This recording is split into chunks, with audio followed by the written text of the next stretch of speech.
ago, people would gather under the stars to solve big problems together. Today, we are here to do the same. This is our chance to write our own story.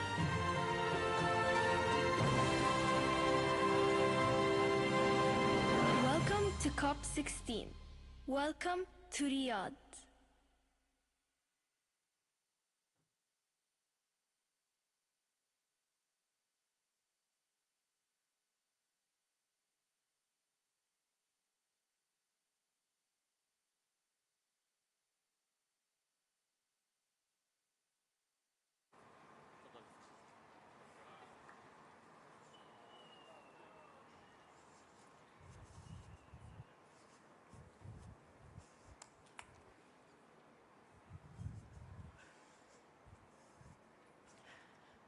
Your Royal Highnesses, Your Excellencies, distinguished leaders, environmental pioneers, and dedicated advocates from around the world. Assalamu alaikum wa rahmatullahi wa barakatuh. My name is Fatma Fahad, and I'm thrilled to welcome you all to Riyadh, where the future takes root today. It is a true pleasure to see such a diverse gathering of brilliant minds and compassionate hearts all gathering here today for one purpose and shared mission: to protect and nurture the land upon which we all depend.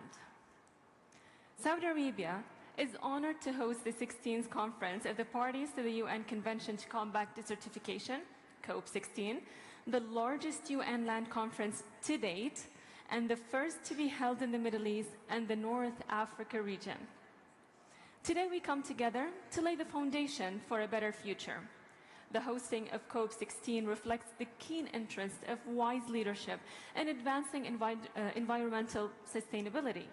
Saudi Arabia has made significant steps in recent years, as evident by the launch of Vision 2030 and the Saudi Green Initiative at the national level, along with the Middle East Green Initiative regionally.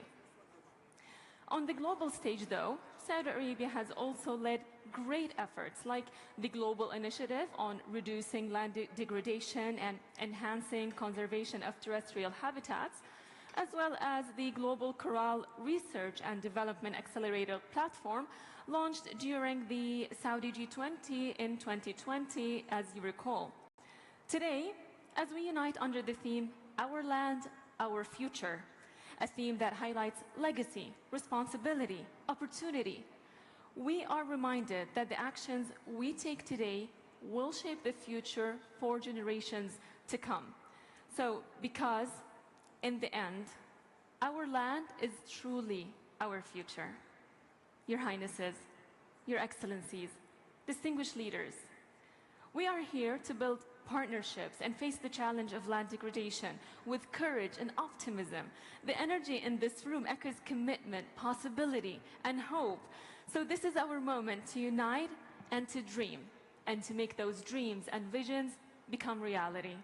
As the opening ceremony, powerful imagery, as we saw, of resilience and growth, we are not here just to discuss, we are here to take action together. As we move into the next phase of this event, I invite you to stay fully engaged. Let the conversation, every idea, every commitment be with a sense of purpose. Let us celebrate the strength of our global community, standing together to achieve a brighter and thriving future for all, local, regional, and global level. So welcome to COP16 here in the capital of Saudi Arabia, Riyadh, as we are shaping a greener future for our world. I will now be handing the floor and the stage over to UNCCD Secretariat to commence with the formal program. So as the committee please make their way to the stage, I ask you to kindly remain seated and enjoy the remainder of your morning.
Excellencies, distinguished delegates, I declare open the 16th session of the Conference of the Parties to the United Nations Convention to Combat Desertification and call to order its first meeting.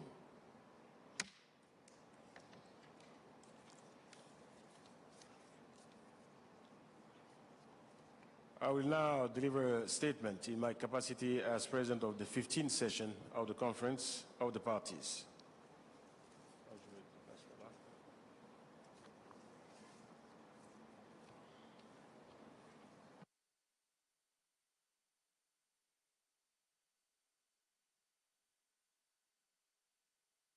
I need you.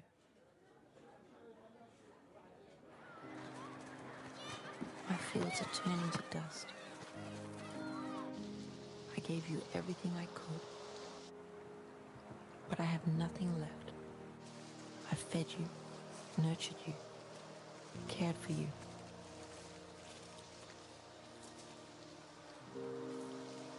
The ground beneath your feet, once vibrant with life, turning to dust. My fields are degraded. Hunger growing, people fleeing. I gave you fertile soil, rich with life. You took it, exhausted it, until life could no longer flourish. Can't you hear? I'm parched, gasping for breath. But it doesn't have to be this way. Our shared resources are in your hands, from dust to grass, from cracks to strength. I can heal.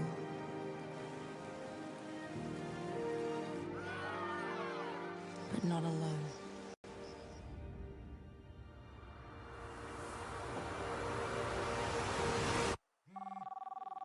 I am calling once more. This time, will you answer?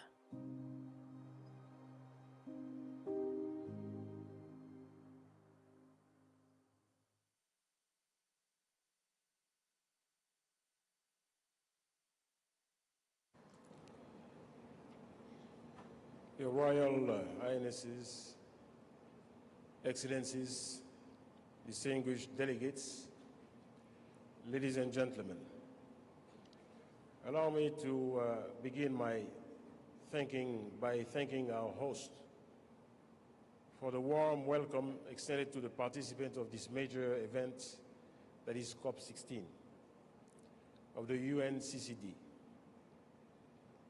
It is with deep respect and great pride that I address you today as we reflect on the end of the mandate of COP15 UNFCCC held in Côte d'Ivoire in May 2022. Today we come together to assess our achievements in light of the challenges we must overcome. The members of the Bureau and I have worked with determination to strengthen our commitment to land restoration and preservation in the face of the pressing and escalating environmental challenges of our time. It was an honor and a great source of pride for me to serve as President of COP15 to advance in this collective fight against desertification and to carry forward the vision and ambitions of the parties you represent. Dear delegates, the COP15 held in Abidjan in 2022 marked a significant progress. Through your collective drive, we made bold decisions to strengthen our resilience against land degradation and drought, focusing on innovation, the mobilization of financing, and the involvement of local communities, particularly women and the youth. Our mandate at the helm of COP15 also reflected the vision of the President of Côte d'Ivoire, His Excellency Mr. Alassane Ouattara, and his unwavering commitment to combating the ravages of desertification while pursuing sustainable development pathways that benefit our economies and populations. In this spirit, for more than 2 years, Côte d'Ivoire has been implementing the Abidjan Legacy Program initiated by the head of state. This program addresses, through more than 112 projects, the issue of land degradation and its impact on the accelerating economic development progress in Côte d'Ivoire. The initial results are extremely encouraging, and I wish to extend my gratitude to our partners and friendly nations who have made this possible. Their support is crucial in our fight against the effects of desertification and land degradation. Among the achievements of COP15, I would also like to highlight the increased inclusion of the young people, the generations of tomorrow. They are the future, and their place is at the heart of international discussions, where their voice must be heard, and we have succeeded in creating a seat for them alongside with us. This is why, for the first time, we have appointed a special youth envoy, a strong symbolic gesture that demonstrates our commitment to young people. This development was also accompanied by the launch of an innovative awareness-raising tool, the desertification fresco, as well as the appointment of a fresco ambassadors from various regions of the world. The UNCCD Young Negotiators Program is a concrete example that illustrates our desire to involve young people in the negotiations and in building sustainable solutions for our planet. Ladies and gentlemen, throughout our mandate, we have remained optimistic. The progress made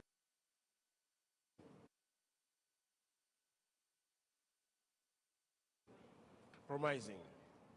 However, the situation remains urgent. We must go further and faster today. We found ourselves caught in a vicious cycle that we must break.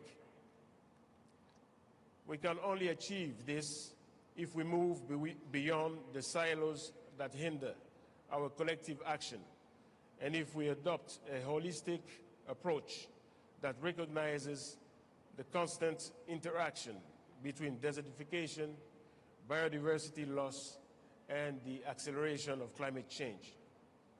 In this context, I wish to reiterate the call made by African countries during the 10th extraordinary session of the African Ministerial Conference of the Environment.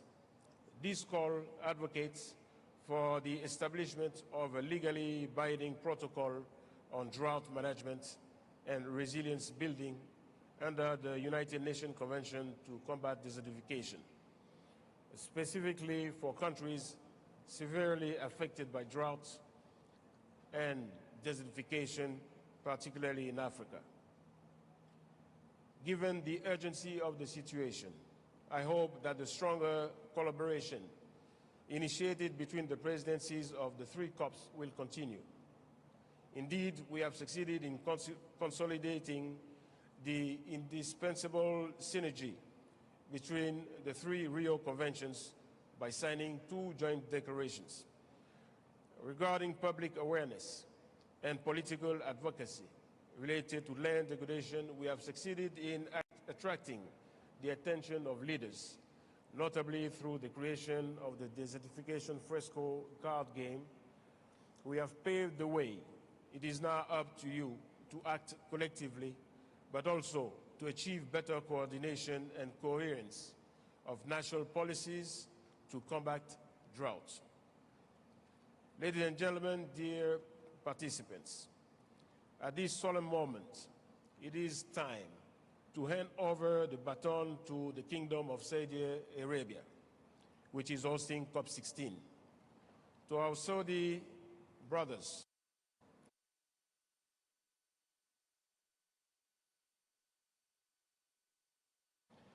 You have our full support in carrying this mission forward to new milestones. We have no doubt in the Kingdom of Saudi Arabia's ability to elevate our shared legacy even further, as it stands at the forefront of challenges related to land degradation, sandstorms, and drought. COP16 will provide an opportunity to deepen the efforts initiated here, intensify international cooperation, and address climate, ecological, and soil preservation challenges with strength and unity. We have laid a solid foundation, and these commitments will require rigorous follow-up and active implementation in every country. This work begins now and must continue with even greater determination, as every effort, every action, and every initiative counts. We have both the opportunity and the responsibility to protect our lands, restore those that are degraded, and ensure that everyone, wherever they may be, can enjoy the benefits of a healthy and productive environment. Together with determination, solidarity, and responsibility, we will continue to work for the well-being of our planet and its inhabitants, so that we may leave to our children and grandchildren a world where the land thrives and sustains life. Thank you all for your commitment and dedication. On behalf of the President of the Republic of Cote d'Ivoire, His Excellency Mr. Alassane Ouattara, I thank you all for the trust placed in Cote d'Ivoire during these years of leadership at the for the COP15 presidency. Thank you.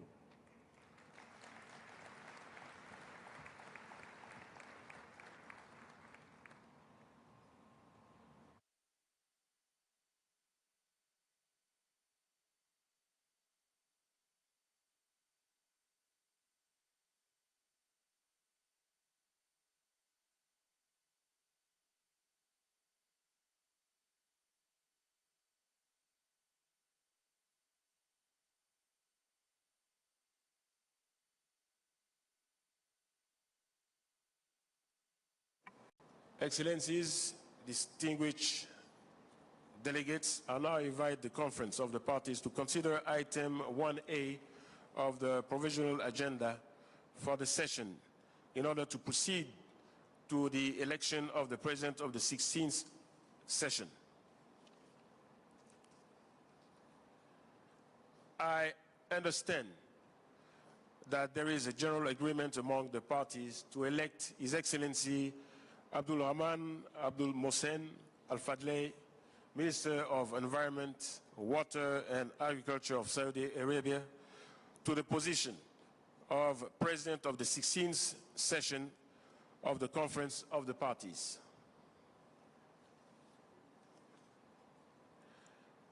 May I take it that the Conference wishes to elect His Excellency Abdulrahman Abdulmohsen Alfadley of Saudi Arabia as President of the 16th session of the Conference of the Parties?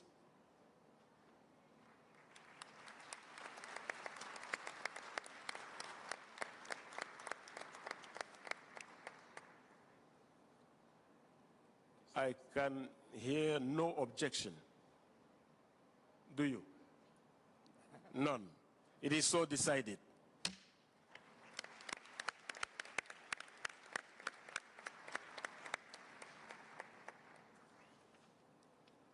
On behalf of the conference, I wish to congratulate His Excellency Abdulrahman Abdulmohsen Alfadley on his election and invite him to take his seat at the podium.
In the name of Allah, dear participants, I am honored to have been elected President of the 16th COP of the UNCCD.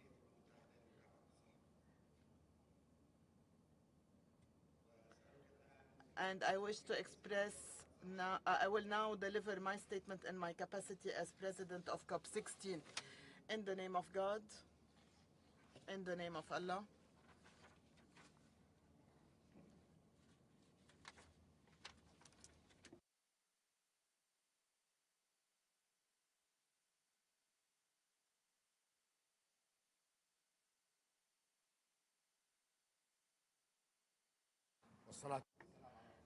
in the name of Allah, may the peace and prayers be upon the Prophet. Excellencies,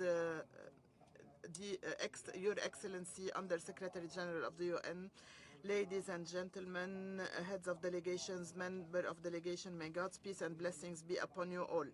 It is my pleasure to welcome you all in the Kingdom of Saudi Arabia in the opening ceremony of COP16 of the UNCCD. And we look forward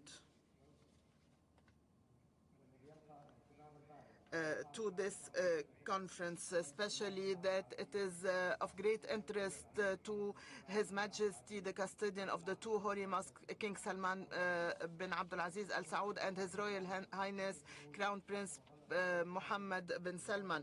We look forward to intensifying action under this convention in order to face the challenges and promote integration between various international environment organizations, conventions, namely the Rio on biodiversity and climate change, in order to achieve ambitious outcomes, in order to limit land degradation, reduce drought, and to achieve the humanity and the welfare of humanity all over the world. We would like to express our gratitude to the Republic of Cote d'Ivoire for its presidency of COP15, and also our gratitude to the Convention's Bureau and Secretariat for their effective implementation of the Convention during the previous period.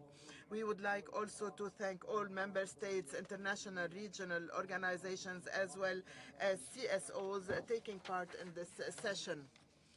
Our agenda for this session includes many important topics related to land degradation, drought, and desertification, which reiterates the importance of working on the UNCCD strategic framework for the period 2018 to 2030, as well as supporting the proposed approach and methodology in order to implement the strategic framework so that we can increase our resilience in the face of challenges that are faced by various regions of the world in terms of land degradation, drought, and desertification. The Kingdom of Saudi Arabia, as it hosts this session, expresses its interest in preserving environment at the national, regional, and international level. The Middle East is one of the regions of the world that is most impacted by land degradation, drought, and desertification, and we seek to face environment challenges in partnership with the international community. That's why Vision 2030 aimed at protecting environment, limiting land degradation, combating desertification as our utmost priority, because protecting the environment and natural resources is essential in achieving sustainable development and quality of life. And in order to achieve these goals, we adopted the National Environment Strategy, and we established a fund for the environment, as well as 5 ad hoc centers for environment, namely the National Center for Vegetation Covered and Combating Desertification. We have also updated our environmental regulations in line with international standards. We have established initiatives, programs, and plans to promote commitment to environment regulations, to limit pollution, to develop vegetation cover and wildlife, as well as improving waste management, meteorological services, and other researches. Saudi Green Initiative aims at the restoration of 40 million hectares of degraded land to increase national reserves by 30% in 2030. This goal was launched by Saudi Arabia in 2021, 1 year before the global goal at the end of 2022 in Montreal. We also work on increasing renewable energy to constitute more than 50% of the energy mix in Saudi Arabia by 2030, reducing carbon emissions. And we also have a national strategy for water in order to preserve water resources and their sustainability. And we have implemented many initiatives in order to ensure water recycling. And to achieve sustainability of water and the environment. We're also working on a national strategy for agriculture in order to promote agriculture and sustainable management of arable lands, as well as a national food security strategy in order to limit food waste by 50%. Dear participants, international reports show the degradation of more than 100 million hectares of agricultural land, forest and grasslands by every year. And this has an impact on more than 3 billion persons around the world. And this will lead to a loss of $6 trillion per year, in addition to losses in biodiversity and climate change. And this will have an impact on essential components of our lives, namely water, air, and food. And this has an impact on more than 1.8 billion people. This will increase levels of migration, stability, and security among many communities. That's why we need to increase international levels at all levels in order to face these international challenges. The UNFCCC is a framework for collective action and cooperation between our countries, and this requires us to observe policies to achieve the goals in order to restore our land, to invest in increasing vegetation cover, innovating in sustainable solutions, cooperating to transfer experiences and techniques, and to adopt programs and initiatives to promote the partnership between governments, public sector, CSOs, finance institutions, NGOs, and to agree on binding tools that promote international joint action. We are optimistic that such efforts will open the way for a new era to preserve our land, to restore it, to limit the impact of drought. And this is not limited to the goals of this convention alone, but will also have a positive impact on climate change and biodiversity, and increase security of water, of food, and quality of life for human communities. We welcome you again, and we wish you a nice day in our country, and we look forward to your effective and constructive participation in this session. This COP will be a historic period of the development of our convention in order to limit land degradation, to limit drought all over the world, in order to secure a sustainable future to the present and future generations. Thank you, and may God's peace and blessings be upon you all.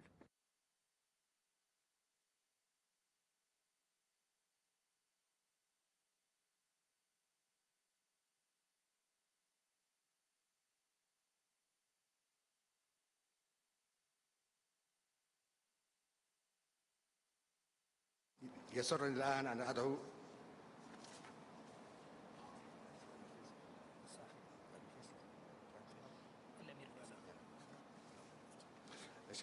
الآن أن أدعو صاحب السمو الأمير الدكتور فيصل بن عبد العزيز بن محمد بن عياف أمير منطقة الرياض إلى إلقاء الكلمة الترحيبية. صاحب السمو، والكلمة لكم الآن.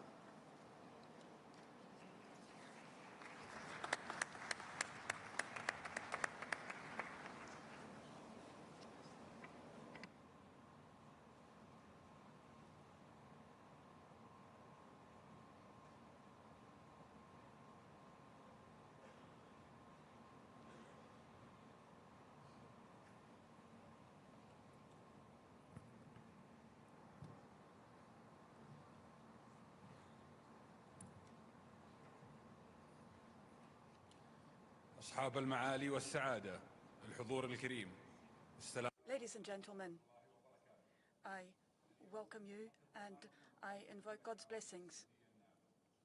Today, I am here before you in the Kingdom of Saudi Arabia, not just as the mayor of Riyadh, but as a representative of a country that is proud to have taken up one of the greatest challenges today, namely desertification and drought.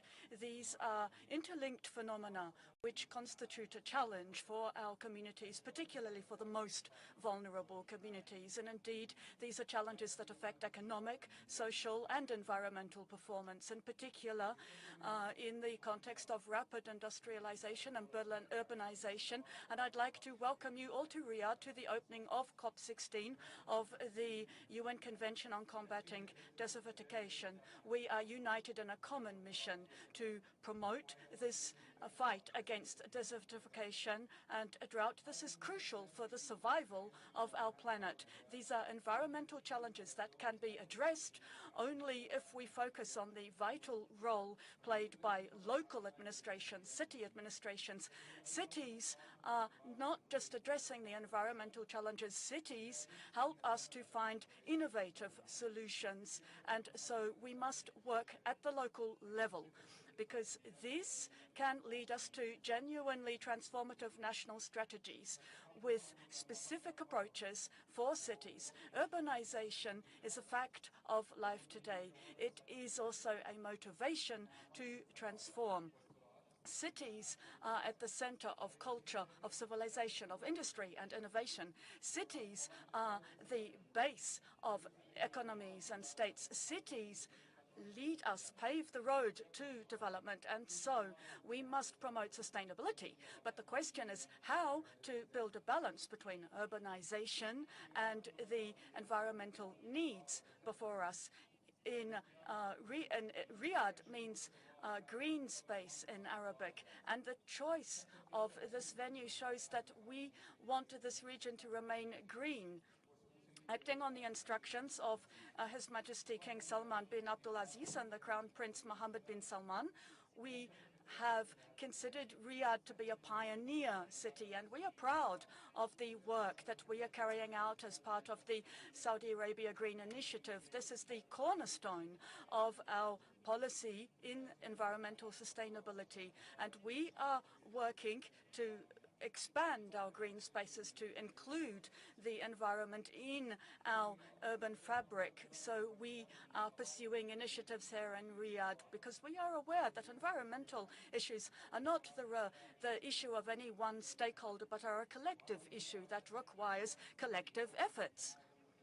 The partnership which we have built allows us to guarantee complementarity in the role of all the different stakeholders coming together. The national policies are drafted in common, and their implementation takes into account the population's needs. Sustainable development strategies here in Riyadh take a concrete form in the vision that we have to advance sustainability in our city and to promote the environment. We are coordinating all aspects in our initiatives, and this shows our commitment to move forward and to ensure that Riyadh can be a model to follow, not just for our region, but for the world.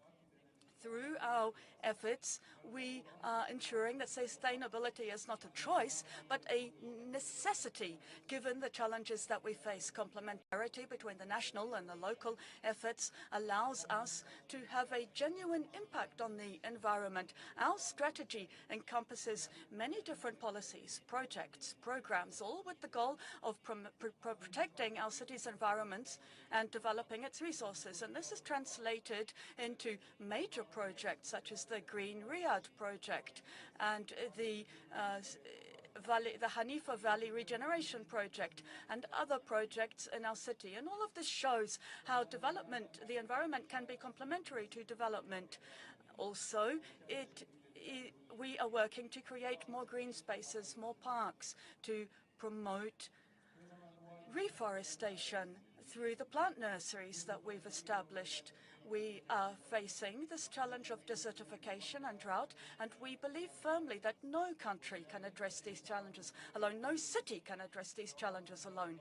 And so we must promote international cooperation through exchanging experience, through collective work. We can find innovative solutions to restore our land and to develop our cities. In conclusion, I would like to wish you every success for COP16. This is not just an opportunity to address collective challenges, but also a means to promote our work for the future. On behalf of Saudi Arabia, I would like to welcome you. We are going to work together for a better future. We are pleased to welcome you to COP16 of the UNFCCC here in Riyadh. Thank you. أشكر سمو أمين منطقة الرياض على كلمته وأدعوكم. May I thank the Mayor of Riyadh and give the floor to the Deputy SG Amina Mohammed of the United Nations. You have the floor, madam. أعوذ بالله من الشيطان الرجيم. بسم الله الرحمن الرحيم. Your Highnesses, Your Excellencies, ladies and gentlemen, friends, Assalamu alaikum wa rahmatullahi wa barakatuhu. I thank the government of the Kingdom of Saudi Arabia for hosting this crucial gathering. Thank you, my brother, my friend, Ibrahim Thiaw, the Executive Secretary of the UNFCCC, for your outstanding leadership. COP16 marks 30 years of the Convention to Combat Desertification. Yet, never before have so many people been affected by land degradation and drought. 40% of fertile land is now degraded, and the results are dire. Rising inequalities, people hungry, people displaced, livelihoods and businesses threatened, environments destroyed, and the foundation of peace, stability, and security rocked. On the current basis of current trends, by 2050, 3 in 4 people will be affected by drought worldwide. But you are in Riyadh to turn the tide. I urge you to focus on 3 priorities. First, strengthen international cooperation on land degradation and restoration. This is in all our interests. No region, no biome, no nation is immune to drought. Ending degradation and boosting restoration requires good governance, regulatory policies, early warning systems, and action across sectors. This COP can drive these efforts forward, reinforcing dialogues, addressing data gaps, and jump-starting collaborative implementation of the Convention, with regular progress reviews that span sectors. The Riyadh Global Drought Resilience Partnership, led by the Kingdom of Saudi Arabia, is a welcome step in the right direction. It will support 80 of the world's most vulnerable nations to build drought resilience, including by leveraging finance for critical areas. Now we need a clear roadmap to champion drought resilience and land restoration at scale and speed. Second, I urge this COP to ramp up restoration. We have a reservoir of 1.5 billion hectares of degraded land that can be rehabilitated, cared for, and put back into production. The benefits are numerous. Land restoration is a solution to many sustainable development priorities. It can tackle poverty and hunger and help secure fresh water for all. It acts as a social and economic safety net, and it can generate millions of green jobs for our young people. And it is an immense economic opportunity. Every dollar invested can generate up to $30 in return. Restoring over 1 billion hectares is projected to generate up to $1.8 trillion annually. But we need clear investment strategies that unleash the full benefits of land restoration and ensure they are equitably distributed to all. And third, I urge you to prioritize the mass mobilization of finance to scale up these investments. Cumulative investments must total $2.6 trillion by 2030. That is what the world spent on defense in 2023 alone. To date, only 18% of these investments have been realized. We need a step change in finance, and we need those responsible for damage to pay for repairs. Today, private enterprise are leading causes of degradation, particularly agriculture, mining, and cotton production. But taxpayers heal the wounds. Domestic resources account for almost 3/4 of land restoration investment. The private sector represents just 6%. Every land user, big or small, should invest in their land to ensure their business remains sustainable. Governments must end subsidies that incentivize harming land and replace them with measures to encourage land-positive investments. Development assistance investments must scale up support to combat desertification, land degradation, and drought. Excellencies, land sustains us, and we are destroying it. Action cannot wait. I count on you all, together in solidarity, to take the chance you have in Riyadh to deliver a successful COP for peace, for prosperity, and for the planet. I thank you.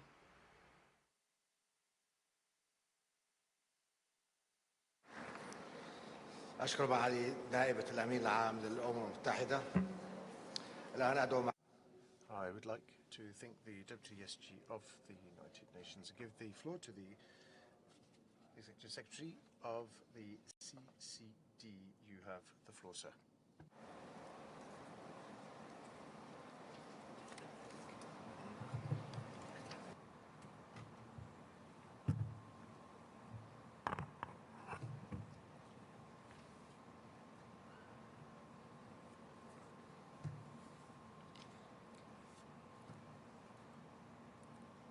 Merci, Monsieur. Thank you, Mr. President. Mr. President of the Conference of the Parties, Your Royal Highnesses, Excellencies, distinguished delegates, ladies and gentlemen, welcome to Saudi Arabia. Ahlan wa salam wa marhaba. Saudi Arabia is a land where hospitality and generosity are not just traditions, but are a way of life, deeply anchored in society and culture down through history. Like the date palm that stands tall against the winds and the sand waves of the deserts, offering its fruit to all who draw near. The Saudis are known for their open hearts and their unvarying kindness. And what of the camel?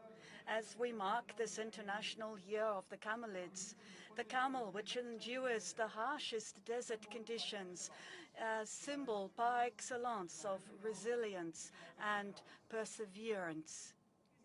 Here, hospitality has endured down through the ages, welcoming guests from around the world with warmth and respect.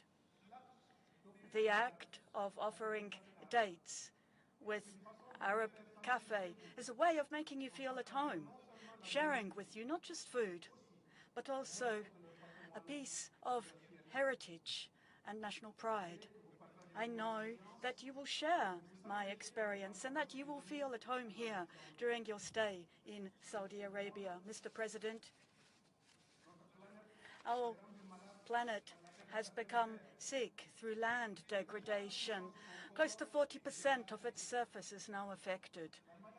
This disease is progressing at a terrifying pace. Every year, healthy lands of the size of Egypt are affected. As the planet's immunity falls, opportunist viruses are causing an unprecedented epidemic cocktail of drought, of dust and sandstorms, water shortages, all exacerbated by climate change and biodiversity loss. This picture, bleak though it may seem, could also be seen as a glass that's half full rather than a glass half empty. Because we do have vaccines, we do have accessible treatment tools that are affordable. Excellencies, ladies and gentlemen, this is not just the third and final COP under my tenure. It is a pivotal moment. Over the years, we have seen land restoration emerge as one of the most effective tools to address some of the greatest challenges of our time: climate change, food insecurity, economic inequality, forced migration, and even global instability. Together, we have accomplished a lot.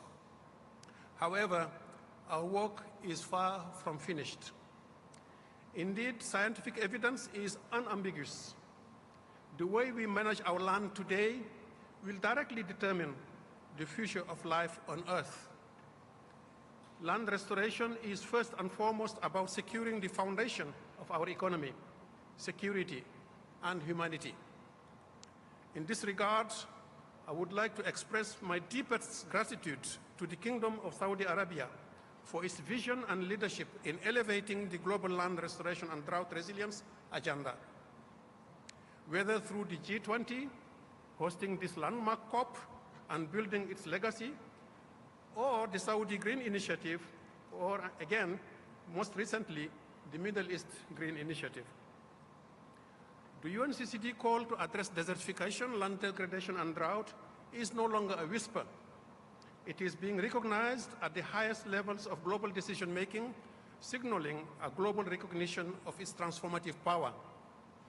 We have seen how the land and drought agendas have been at the core of important discussions, not only at the UN General Assembly, but also at the G20, the G7, the BRICS, the World Economic Forum, and the Arab Coordination Group, to name just a few.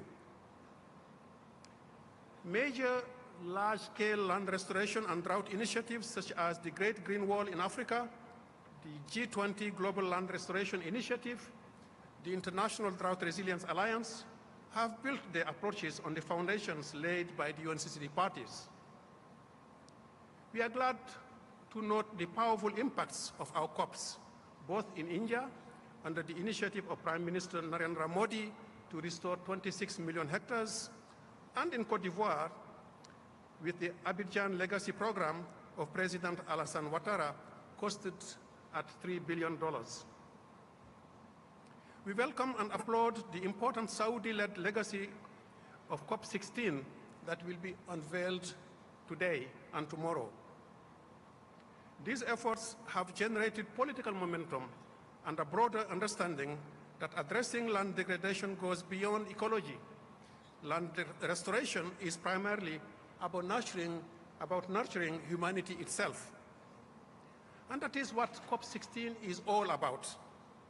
I recall visiting the haunting expanses of the Aral Sea, once the world's fourth largest freshwater lake, shared by Kazakhstan and Uzbekistan.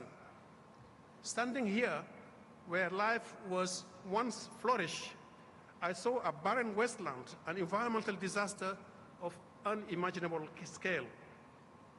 It was a poignant reminder of what is at stake. Every second, somewhere in the world, we lose an equivalent of 4 football fields to land degradation. Land and soil loss are robbing poor families of nutritious food and children of safe future. Land degradation aggravates poverty, disrupts food security, impacts health, and even forces families to migrate. It is the land and soil beneath our feet that grows the cotton for the clothes we wear, secure the food on our plates, and anchors the economies we rely on. The cost of land degradation seeps in every corner of their lives. They see the rising prices of groceries and unexpected energy surcharges, and in the growing strain on their communities. I have spoken to farmers, mothers, and young people who are living this reality every day. Their resilience is inspiring, but their struggles remind us that land degradation and drought do not recognize borders. Power blackouts multiply as dams go dry due to drought. Nuclear plants in Europe have struggled to stay operational as rivers dry up. Global supply chains falter in the Panama Canal due to insufficient water, or in the Suez Canal when sand and dust storms make navigation difficult. By 2050, 3 in 4 people globally, an estimated 7.5 billion people, will feel the impact of drought. The stories I have heard and the places I have seen make one thing clear. We must act now to restore our lands. They are the foundation on our everything. For the first time, through the UNCCD national reporting, we now have an evidence-based estimate of the alarming status and trends in land degradation. According to the UNCCD data, in the 4 years to 2019, healthy land, the size of India and Nigeria combined, was affected by land degradation. Agriculture, overgrazing, urbanization, mining, deforestation, and other factors are driving this decline, compounded by climate change. But a deeper injustice and inequalities exist. Those who farm often do not own the land. Women only own 13% of agricultural land. 13%, I said, 1/3 of agricultural land, for example. When they do own, it is often a marginal land. Those who produce are often at the very bottom of global value chains and rarely benefit from them. Rural communities are being left behind, while the wealth created from their labor often fills someone else's basket. So COP16 is our reliance on land, but it is also about resilience. COP16 is specifically about drought resilience. Multiple articles of the convention text refer to drought. The last 7 COPs have had decisions related to drought, and COP16 will hopefully be remembered as the conference where the most important decisions on drought were made. We are all gathered here to make COP16 a historic moment. The world expects parties to adopt a bold decision that can help turn the tide on the most pervasive and the most disruptive environmental disaster. Drought is a slow onset, a silent killer. Drought wreaks havoc on nations' economies. It provokes or amplifies massive wildfires. It disrupts food production and water security. Drought disrupts energy production, both hydro and nuclear, 2 low-carbon sources. Droughts have become more frequent, more intense, and have expanded into new territories. No country is immune. No biome is spared, not even tropical and boreal forests. So after 30 years of deliberations, including 6 consecutive years of intergovernmental working groups, all eyes are on us. This is a lot of pressure, but we must seize the pivotal moment. Together, we can reverse the trends of land degradation and build a more resilient world to drought. Together, we can make a real difference in people's lives. Together, we can unlock the true potential of our land and protect our planet, our home. Mr. President, before I conclude, allow me to express UNCCD's deep gratitude to the outgoing president from Côte d'Ivoire for not only hosting us in Abidjan in 2022, but for successfully leading the COP Bureau for the last 2.5 years. While negotiations at COP16 are led by governments, I want to pay tribute to members of civil society, other non-state actors, including business, for their unprecedented contributions and participation. Allow me to also express my gratitude to the UN family. Thank you for your unwavering support. My gratitude goes to all executives of UN agencies and treaties, to international organizations and intergovernmental organizations, academia, financial institutions who have played a key role in helping design and run the thematic days of this COP. To all exhibitors in beautiful pavilions and all who populated the most beautiful green zone I have ever seen, to all invisible hands who spent endless hours to make this conference happen, I only have one word: shukran. بالنسبة لبلدنا المضيف Shukran. For the host country, I would like to thank the Kingdom of Saudi Arabia. May I thank the King and the people. Accept, please, our heartfelt thanks.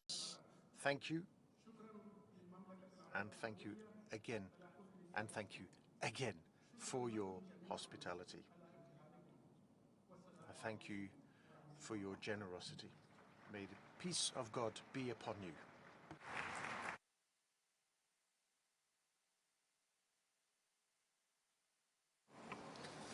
أشكر معالي الأمين التنفيذي لاتفاقية الأمم المتحدة لمكافحة التصاعد.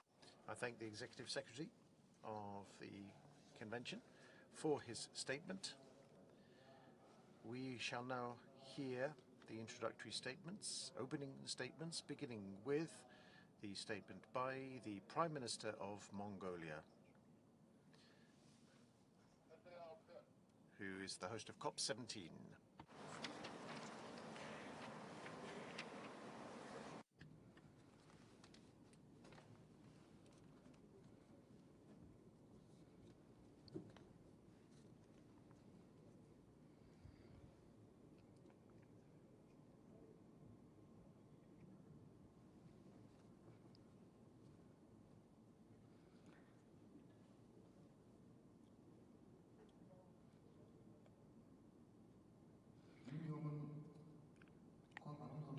At the outset, I would like to thank the United Nations, Mr. President, as well as the presidents of COP16, COP17, and all the distinguished guests and delegates who have gathered here from all over the world in unity to protect our Mother Earth from climate change and desertification. Ladies and gentlemen, good morning to you all. At the outset, I would like to underscore that it is an honor for Mongolia to take over the responsible relay of the host of the 17th session of the Conference of the Parties of the United Nations Convention to combat desertification from the Kingdom of Saudi Arabia. Indicating our commitment and attachment of high significance to the organization of the conference, as the head of government, I am participating in this conference along with members of our preparatory working group.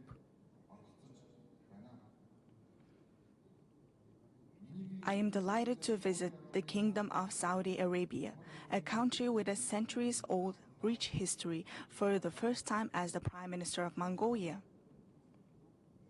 Our nation is renowned for its empire history, ancient nomadic civilization, clear blue skies where mighty falcons race their speed, and vast green steppes where swift horses race their power. In this regard, Mongolia is close to the Gulf countries in terms of customs and traditional mindset.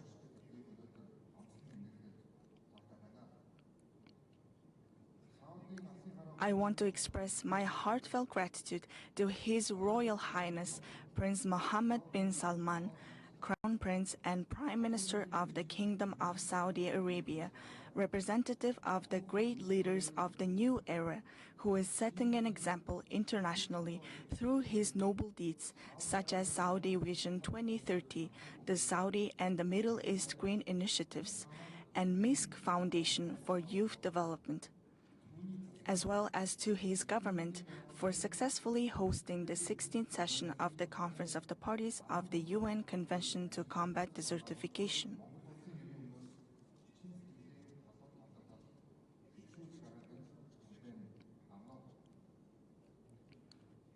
Ladies and gentlemen, climate change and desertification impact every country and our citizens' daily lives.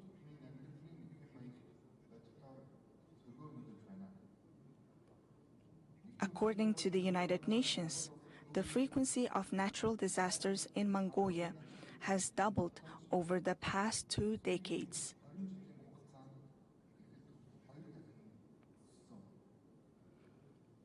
To name just one example, last winter we witnessed the heaviest snowfall Mongolia has experienced in the past 50 years, triggering harsh drought that killed millions of livestock of our herders who live in close harmony with our Mother Earth. And the previous summer saw severe floods in over 50 years. This has a great impact on the livelihoods of our citizens, and we notice and experience such cases daily in every country in the world. Indeed, land is the future.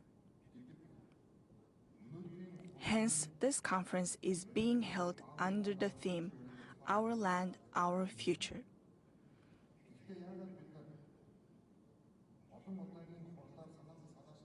I truly commend and agree with the statement of this conference, but it is very important for us to understand and remind us that we need to work even closer to address the challenges of our time. And the current situation warned us to stand for each other, to safeguard our land, which is the future of humanity. In other words, it is very important for us to stand for each other and support each other and work even closer. Especially, I would like to mention the pandemic, which has warned us the important time that we have to stand together. Therefore, I call for convening the next conference under the spirit of one for all for one. It is a spirit of enhancing cooperation and support integrity among other nations. Mongolia also proposes an initiative to establish a global coalition for future rangelands and pastoralists during the 17th session of the Conference of the Parties to the UN Convention to Combat Desertification. I believe you will discuss in detail about this initiative during this COP. I wish to take this opportunity to express gratitude for your support of the UN General Assembly resolution declaring 2026 the International Year of Rangelands and Pastoralists. Honorable guests and delegates, with the view to achieving the Sustainable Development Goals, the Government of Mongolia aligns its activities and collaborates in close partnership with international organizations and other countries on climate action and affordable and clean energy. Hence, we have newly established the Ministry of Environment and Climate Change. We are implementing the Billion Trees National Movement at the initiative of the President of Mongolia. Since its launch, 84 million trees have been planted, bringing the number of seedlings to 63 million, which is considered a good practice among other nations. Moreover, Mongolia has joined the High Ambition Coalition for Nature and People, which aims to designate 30% of the land as protected areas by 2030 to combat desertification and create a comprehensive forest ecosystem. Currently, 21% of Mongolia's land mass is under national protection, and we aim to increase this number step by step. Mongolia has always paid special attention to wildlife conservation and traditional nomadic pastoralism. I am pleased to note that initiatives such as Responsible Nomads and Sustainable Kashmir implemented within this policy are commended internationally. We are also working to carry on comprehensive reforms to support green solutions and investments and introduce green banks and green financing schemes to support the green transition. In this framework, we have launched a project finance for permanence called Eternal Mongolia in collaboration with international nature conservation organizations. I also wish to inform you that we have agreed with the government of the People's Republic of China to establish the Mongolia-China Desertification Prevention and Control Cooperation Center in Ulaanbaatar. Furthermore, it is extremely important to implement large-scale clean energy projects to reduce the impact of climate change and carbon emissions. We praise projects like NEOM and Masdar implemented in the Gulf countries. Mongolia also prioritizes the transition to clean energy and energy price liberalization and has begun to realize major reforms in the investment and tax environment to promote clean energy production. In this regard, we invite governments, investors, wealth funds, and the private sector to cooperate with us in these projects for mutual benefit, especially in supporting Mongolia's renewable energy transition. Ladies and gentlemen, in Mongolia, July is an excellent time when we celebrate our Nadam festival. During this time, we also organize the annual Mongolia Economic Forum right after the Nadam festival.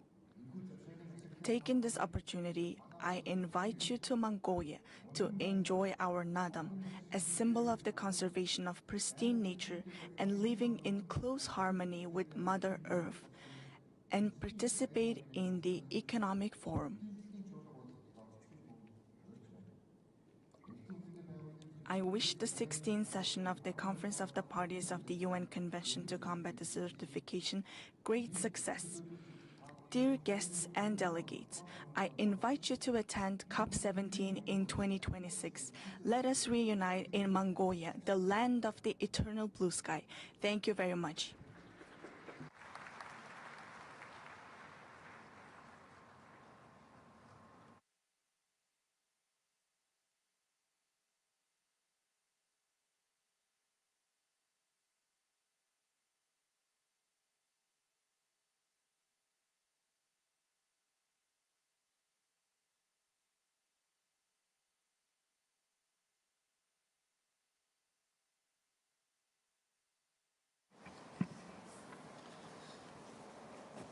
أشكر معالي رئيس وزراء جمهورية منغوليا على بيانه.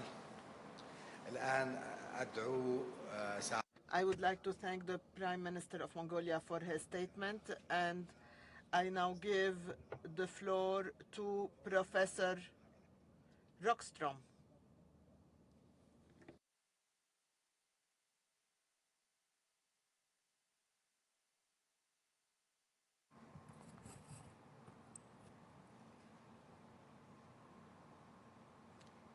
Your Excellencies, Heads of the Delegation, colleagues, friends of planet Earth, I will give you a scientific update which first and foremost summarizes as follows. For the first time in human history on planet Earth, we scientifically are forced to consider the following risk.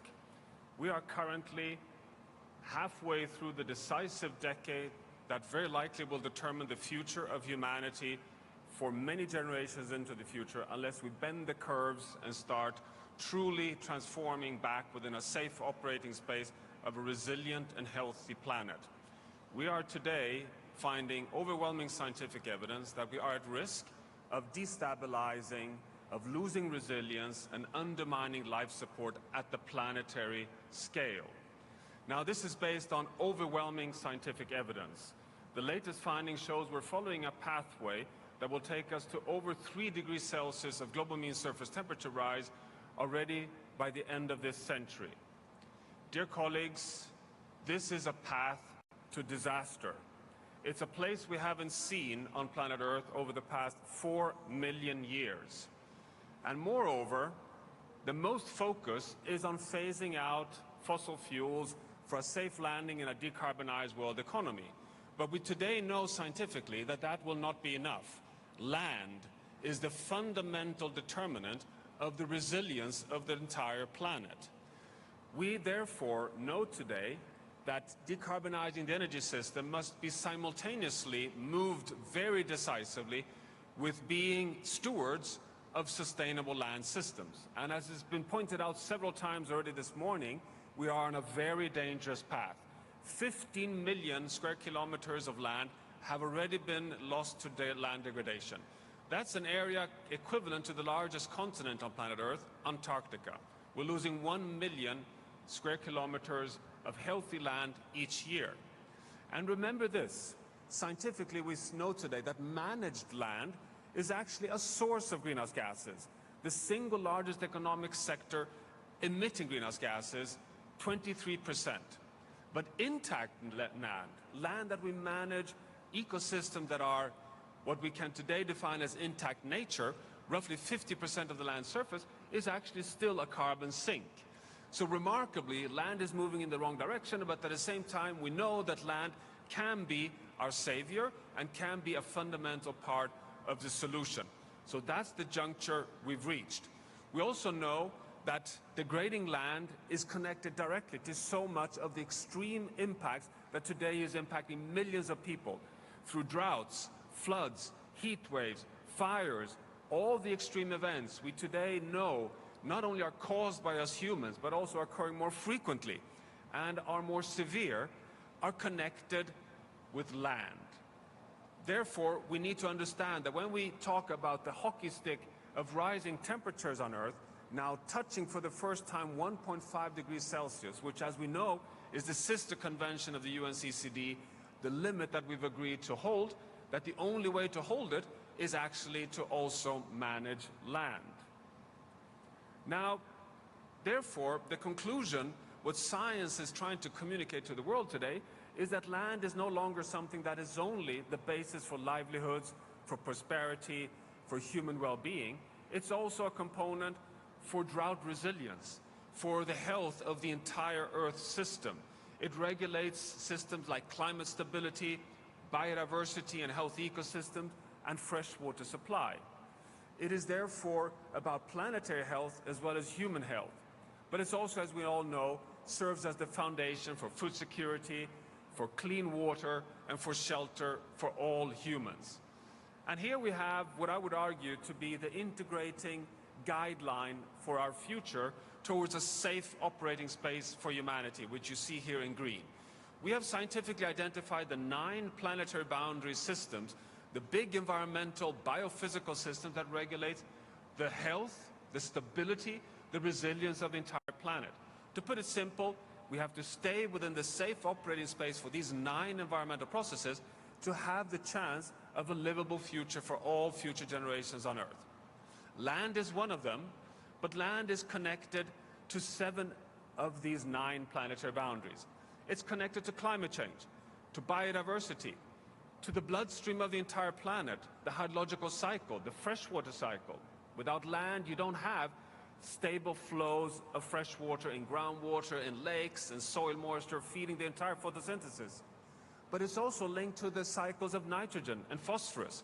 And it's also linked to air pollutants and novel entities, chemical loading in the biosphere. As you see from this graph, in the latest 2023 update on the health of the entire planet, 6 of these 9 are outside of the safe operating space. Several of them, as you see, are in the red danger zone. What does this mean? It means that we're approaching a point where we cannot exclude crossing tipping points, causing irreversible changes. The message here in Riyadh is the following. All these 6 are connected to land. You cannot get back into the safe space on climate, biodiversity, fresh water, nitrogen, phosphorus without a sustainable, transformative pathway on land. So this is the charge here in Riyadh. That is why we today launched a scientific report, a special report commissioned by the UNFCCC on land and pathways towards a safe landing for the whole land sector, building drought resilience, building more sustainable social ecological pathways for land. It requires transformative action, but it also requires taking for the first time, placing land from the local all the way to the global scale. I invite you to the special session we have on this report on Wednesday this week. Here is one example of the finding. We've placed the biggest biomes on planet Earth, which are the big forest biomes, which are fundamental not only for biodiversity, for livelihoods, but also for regulating the climate system. And what you see here is in yellow the forest systems that are in a danger zone. You see the Amazon basin here. You see those systems that are in a high-risk zone. You see the Congo basin. But look also at the temperate forest in Canada. This is something that we're all totally integrated with, and there's no one that we can leave behind on any part of the planet. And I call these today the planetary commons. Land has become a global commons. We all depend collectively on stable land systems. You cannot push land into one domestic domain and think that you can lock yourself out in another corner of the planet. We all depend on each other. We've been mapping the role of land in terms of carbon sequestration, in terms of water regulation, in terms of habitat creation, in terms of nutrient recycling, and mapped for each of these what are the causes behind breaching these safe boundaries. And many of these practices, you all know, it's about unsustainable land management in agriculture, it's about unsustainable infrastructure expansion, it's about overuse of pesticides, overloading of nutrients. These are manageable transitions that can take us back towards healthy land systems. And there's so much at stake. We have science today showing that 50% of the rainfall on land is actually not coming from the ocean, it comes from sustainable land systems. It's green water evaporating from forest systems, from land systems, that generates atmospheric rivers that gives us rainfall downwind. The map you see on the lower left-hand corner here shows for the first time the atmospheric rivers across all land systems on Earth. Just to give you one example, in the Amazon basin is actually exporting fresh water, safe fresh water, to essentially all the neighboring countries on the South American continent. Again, we're all interconnected, in this case via fresh water, but through land. 11 gigatons of carbon dioxide is taken up in intact land systems each year, but you see my warning triangle there. We have the first signs of losing this carbon sequestration capacity. Actually, 20% of carbon uptake capacity on land has been lost since 2015. This is dramatic. This is 25% of our emissions of greenhouse gases, carbon dioxide from fossil fuel burning, is actually buffered from intact, healthy land. And we're destroying that resilience capability. And remember that just in the top 1 meters of soil, you have massive stores of carbon, 1,700 gigatons of carbon, which is more than twice as much carbon than the carbon we have in the atmosphere causing the climate crisis we're in. So what we're talking about here is transformative actions to halt this dangerous path. We're talking about integrated effort where we now have an opportunity to invest in land as part of water security, climate stability, and building social ecological resilience. The UNFCCC agenda is at the heart of all these proof points for success into the future. But we need, as incoming COP president also emphasized, regulatory frameworks. Policies that are evidence-based, science bringing forward, policies that can take us in the right direction. Now it's also about equity. You see here we have transgressed 6 of the 9 planetary boundaries linked to land, but the only way to get back is not through technocratic policies only. We also need equity, fairness, and recognizing that there's a very unfair distribution of the impacts from the global environmental change processes we're following. So, dear colleagues, as a closing takeaway, number 1, land is science-proven central to people, but also to the stability and health and livability of the planet. And this is now under threat. Investing in sustainable land use is critical not only to combat land degradation, but it's also fundamental for economic stability. It's fundamental to avoid displacement, migration, and potentially also conflicts. It is fundamental for stability of societal development. It's fundamental for climate stability and food security. And finally, functioning science policy interface is fundamental. It's absolutely needed, and that is, of course, on the agenda for COP16 here in Riyadh. So I wish you good luck with these deliberations, and I really hope that we can have some science-based policy making in this area. Thank you very much.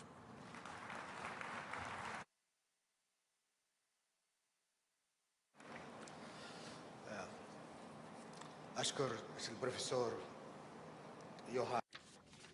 I would like to thank Professor Rockstrom for his report, and it is my pleasure now to announce the Riyadh Global Drought Resilience Partnership, and it is also my pleasure as a president of the COP to deliver a statement on this occasion. Parched fields of Africa to the drying rivers in Asia, the drought crisis touches every corner of the earth. It doesn't care who you are or where you live. It affects us all. Right now, 1 in 4 people live without reliable access to water. That's families struggling to find enough to drink, and communities watching their crops wither. We are losing more than just land. We are losing life itself. And the hardest hit, the world's most vulnerable.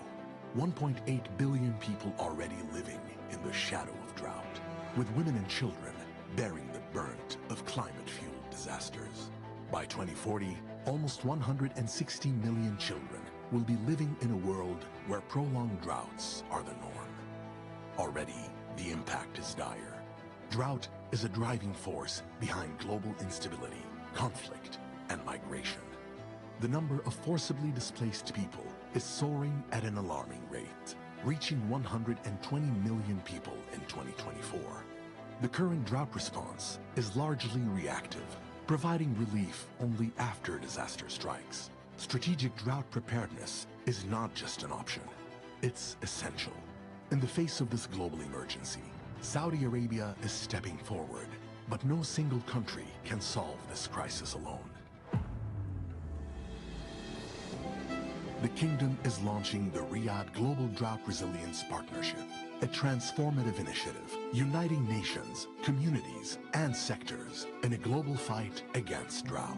This partnership is building drought resilience in the 80 most vulnerable countries, shifting from reactive relief after drought hits to proactive preparedness long before it occurs. This means strengthening early warning systems, assessing vulnerabilities, and mitigating risks. For every dollar we invest in proactive readiness now, we save 10 in future costs. The Riyadh Global Drought Resilience Partnership will work with governments to integrate drought planning into national policies, with local authorities and NGOs to deliver timely early warnings to communities, and equip farmers and vulnerable groups through drought preparedness training, with research organizations to develop drought-resistant crops, and with financial institutions to provide drought insurance and invest in water infrastructure. Through these collaborative efforts, the Riyadh Global Drought Resilience Partnership aims to minimize the disastrous impact of drought globally. The path forward is clear. Our world cannot wait.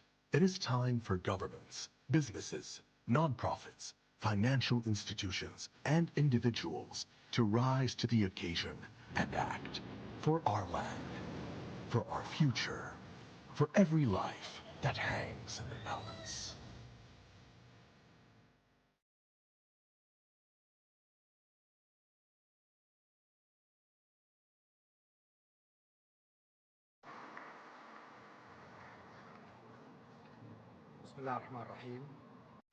In the name of Allah, most compassionate, most merciful, may God's peace and blessings be upon the Prophet, excellences, heads of delegations, members of delegations, dear participants, may God's peace and blessings be upon you all. It is my pleasure to announce the launching of the Riyadh Global Drought Resilience Partnership, which aims at promoting multilateral efforts to promote resilience to drought, namely in the countries most impacted by drought.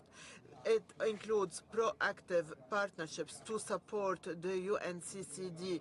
It is my pleasure to announce that the government of the Kingdom of Saudi Arabia will support this initiative with the amount of $150 million in the coming 10 years. Dear participants, Drought is increasingly challenging our lives. Namely, 2 billion people are impacted by drought. The current approach is based on post-recovery by supporting the local communities. Our Riyadh Global Partnership aims at promoting partnership between countries, organizations, and relevant stakeholders for the sake of a preventive approach, proactive approach, by implementing strategies and plans to face drought in a comprehensive manner by assessing risks, early warning systems, transfer of knowledge, and increasing capacities by innovative solutions based on agriculture, such as drought-resilient crops, and providing financing for the infrastructure in terms of water, risk, also helping small farmers to counter such challenges. All this aims at increasing resilience and limiting the economic and environmental and social impact of drought. Announcing and declaring this Riyadh Global Drought Resilience Partnership is based on our conviction that we need to promote efforts at all levels in order to face drought. Land degradation. The Kingdom of Saudi Arabia has adopted modern and accelerated steps in this context at the national, regional, and international levels.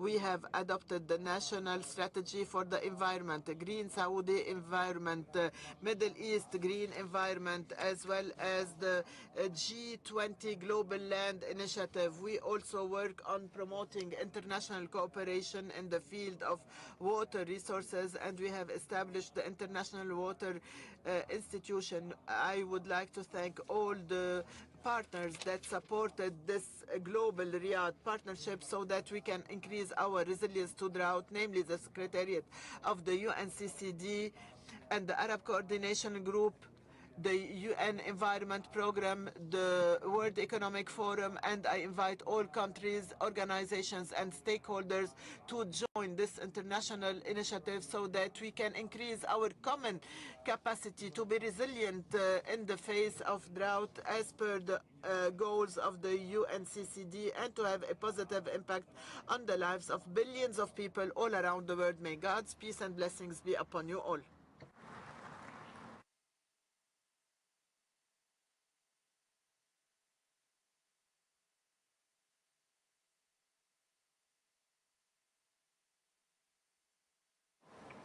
نستمع الآن لمعالي الدكتور محمد الجاسر رئيس البنك الإسلامي Now I would like to give the floor to the President of the Islamic Development Bank, who will speak on behalf of the Arab Coordination Group.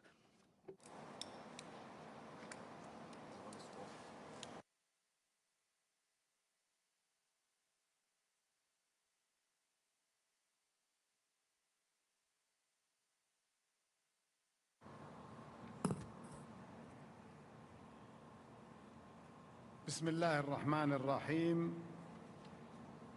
Your Highnesses, Your Excellencies, distinguished guests, ladies and gentlemen, Assalamu alaikum wa rahmatullahi wa barakatuh. It is indeed a profound honor to address you today on behalf of my esteemed colleagues, the heads of Arab Coordination Group member institutions. At the outset, I would like to congratulate the COP presidency, led by the Kingdom of Saudi Arabia through His Excellency Abdulrahman Abdulmohsen Alfadley, and the UNCCD Secretariat, led by the Executive Secretary, Brother Ibrahim Tao, for the successful opening of this 16th Conference of the Parties here in the vibrant city of Riyadh, the capital of my beloved country. Over the next 2 weeks, we have a vital opportunity to address the escalating challenges of drought, land degradation, and desertification, issues that severely impact many of our member countries and communities around the globe. These polycrises, compounded by the interconnected threats of poverty, climate change, and loss of biodiversity, risk deepening fragility and undermining sustainable development. The Arab Coordination Group takes pride in its collaboration with the Kingdom of Saudi Arabia and the UNFCCC Secretariat over the past year in preparation for this pivotal conference. We reaffirm our commitment to this partnership, not only throughout COP16, but also in the years to come. Our focus remains on providing robust knowledge, technical expertise, and financial resources to governments, the private sector, and the local communities. We will prioritize shifting the paradigm from reactive responses to proactive resilience-building measures.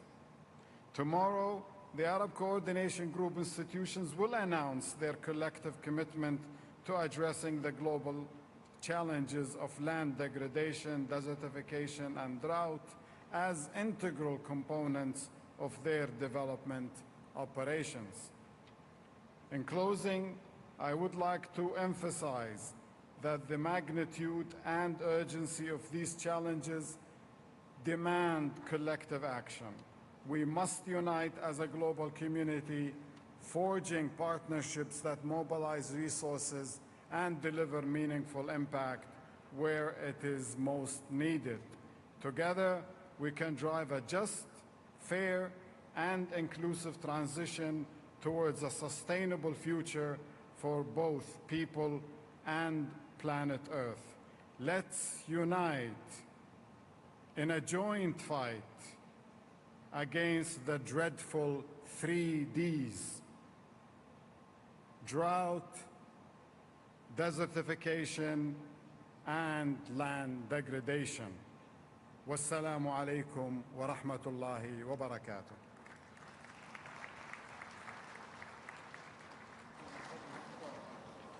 أشكركم معالي الدكتور محمد رئيس البنك الإسلامي. Thank you to Mohammed Al-Jasser, President of the Islamic Development Bank.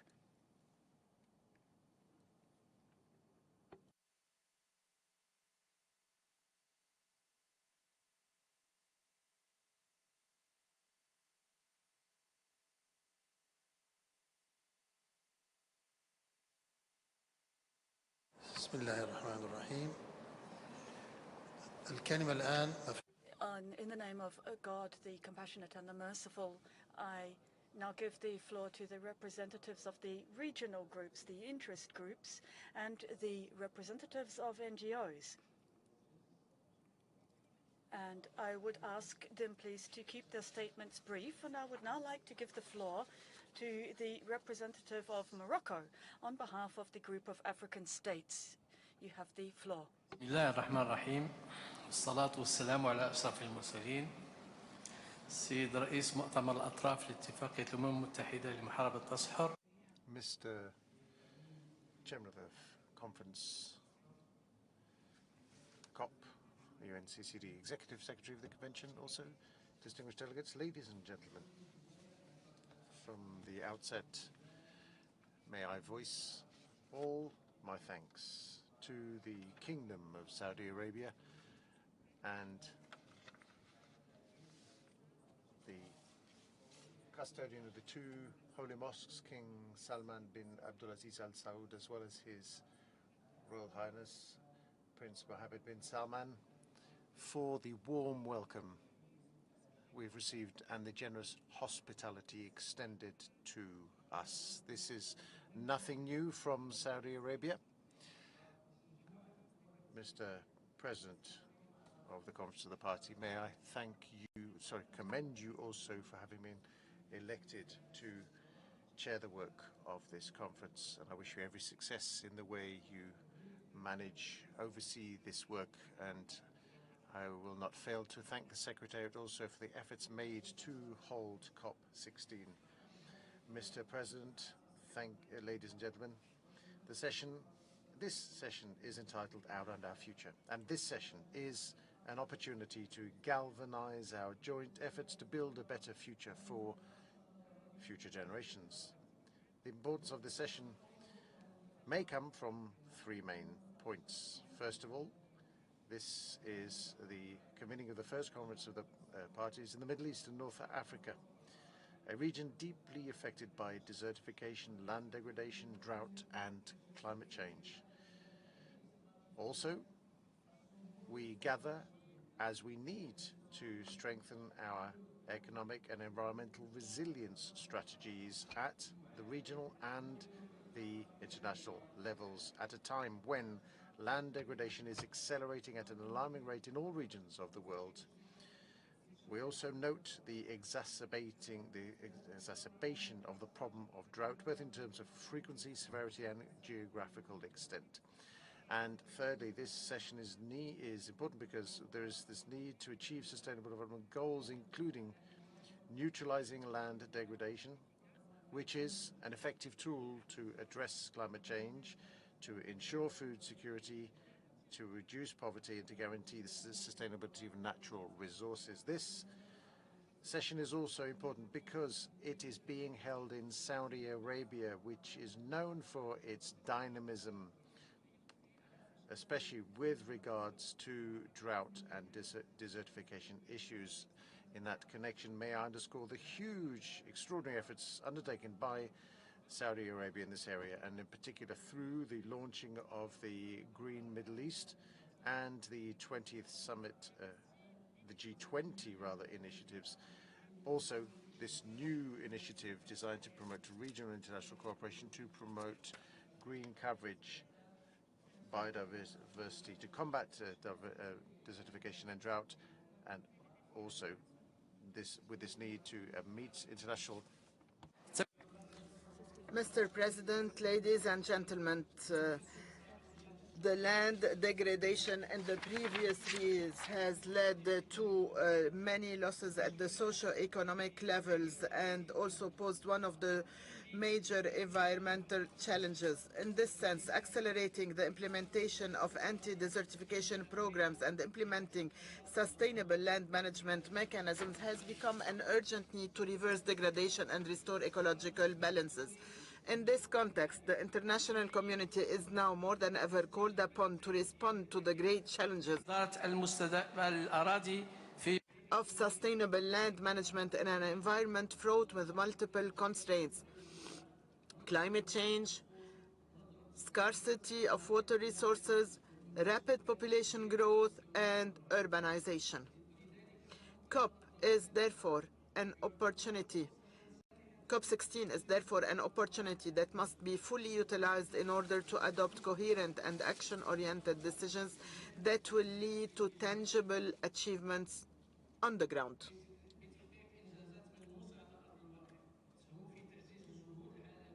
And this will help international efforts to face environmental challenges and ensure sustainability of resources. Mr. President, ladies and gentlemen, at the regional level, African countries attach great importance to this conference and hope that their concerns will be taken into account, namely when it comes to drought, land degradation neutrality, in addition to sand and dust storms, land tenure, and gender approach. Our countries are also concerned about the mid-period assessment of the strategic framework of the UNFCCC. Drought is still an issue that did not have the attention it deserves, despite being one of the main focuses of the UNFCCC since its adoption. That's why it is important to give it the strategic priority and to manage it in an effective manner. In this regard, African countries believe that the adoption of a legally binding protocol on drought under the UNFCCC umbrella will be the best way to draw attention to this phenomenon and to address it in an integrated manner that includes all the central pillars, such as the legal, institutional, and governance framework, as well as financing mechanisms. When it comes to land degradation neutrality, African countries that are parties to this convention have fully committed to the land degradation neutrality target setting program. Since the adoption of this program in 2015, we have taken many steps for its practical implementation, including the preparation of transformative projects that remain subject to the mobilization of necessary financial resources to activate them. However, many challenges still stand in the way of achieving land degradation neutrality by 2030. As to the means of implementation, the financial aspect is an essential element for the implementation of the provisions of the Convention. In this context, I would like to reiterate the thanks and gratitude of the African Group to the financial partners for their efforts in the field of financial support for combating desertification. However, we as African countries believe that this funding falls short of the current challenges and that the pace of mobilization should be commensurate with the declared ambitions and objectives. The midterm evaluation of the UNCCD strategic framework is an opportunity to identify the positive results achieved and to work on consolidating them, as well as identifying shortcomings and ensuring that they are addressed and overcome. Mr. President, ladies and gentlemen, the African Group wishes your Conference of Parties success, and we believe that your joint efforts should lead to determined actions in order to fill the gaps and in order to build a better future for our humanity. Finally, I would like to express my gratitude to the African Group for putting its confidence in the Kingdom of Morocco to preside the African Group for 2 COPs, and we are also hosting the Regional Coordination Mechanism for Africa. This shows that my country is committed to the African joint action and to promoting the effective implementation of the convention at the national and regional levels based on the guidance of His Majesty King Mohammed VI. May God assist him. Thank you, Mr. President. شكرا. والآن ندعو ممثل الاتحاد الأوروبي لإلقاء. Thank you. I give the floor to the representative of the European Union. Thank you very much, Honorable COP President, Excellencies, distinguished delegates and representatives. It is my great honor to deliver this statement on behalf of the European Union and its 27 member states. We would like to express our gratitude to the authorities and the people of Saudi Arabia and Riyadh for hosting the 16th session of the Conference of the Parties of the United Nations Convention to Combat Desertification, and all the efforts made to organize this conference, which is an important milestone in our joint commitment to protect our planet and our people. This year, as we celebrate the 30th anniversary of the Convention, this Conference of the Parties must continue to foster action to conserve and restore land, promote sustainable land management, achieve land degradation neutrality, and address the challenges of drought through enhanced resilience and integrated risk management. The theme of this COP, Our Land, Our Future, underscores the pressing urgency of taking action to combat desertification, land degradation, and drought. It calls attention to the destructive impacts of unsustainable agricultural practices, deforestation, and the decline in soil health, all of which are worsened by the climate change, biodiversity loss, pollution, unsustainable natural resource management, and unsustainable consumption and production. The state of our land is intrinsically linked to the future of our planet and generations to come, making it critical that we act now to secure a sustainable and prosperous future for all. The European Union and its member states welcome the enhanced interlinked approach and would like to highlight the unique opportunity presented by the so-called Rio Trio, that is the 16th session of the COP to the Convention on Biological Diversity, the 29th session of the COP to the United Nations Framework Convention on Climate Change, and the present COP, taking place back-to-back this year. It is our common interest that the three multilateral environmental agreements, without neglecting their specificities, mutually support each other. This will contribute more effectively to the implementation of the 2030 Agenda for Sustainable Development and the achievement of its SDGs and addressing climate change, biodiversity loss, pollution and desertification, land degradation and drought in a synergic manner. The COP and the decisions taken will mark a significant milestone in elevating sustainable land management to its rightful place on the global political agenda and reinforcing the momentum gained. These efforts are essential for halting and reversing land degradation and desertification, tackling drought, conserving biodiversity, and addressing climate change through both mitigation and adaptation. Furthermore, they represent a cost-effective approach to achieving a green recovery and fostering sustainable development for all. As emphasized in both the second edition of the Global Land Outlook and the Economics of Land Degradation reports, investing in sustainable land management and restoration, particularly through the implementation of nature-based solutions, delivers substantial social and economic benefits. We will work with the Convention that the COP will draw significant attention from the global community to the growing challenge of drought. Drought risks are exacerbated by climate change and unsustainable land and water management practices. Unfortunately, the most valuable members of our societies are often the ones most severely affected. We look forward to the outcomes of the discussions at this COP, particularly on addressing the underlying systemic drivers of drought risks and by fostering sustainable land management for proactive drought risk management. This effort must be supported by renewed political attention at all levels and strengthened action across all sectors to enhance national capacities for monitoring and early warning systems, risk and impact assessment, mitigation, preparedness and response. Such measures are vital to bolstering the resilience of societies, economies and ecosystems against the impacts of drought. At the same time, we must enhance our efforts to transition away from fossil fuels and to eliminate and redirect environmentally harmful subsidies which also have a direct effect and impact on desertification and land degradation. We expect that this COP will strengthen the integration of critical issues into UNCCD initiatives, including land tenure, to secure access and ownership rights for all, the impacts of sand and dust storms on vulnerable populations and economies, gender responsiveness and equality to advance the implementation of the Gender Action Plan and to achieve the empowerment of all women and girls, as well as addressing migration and forced displacements driven by desertification, land degradation and drought.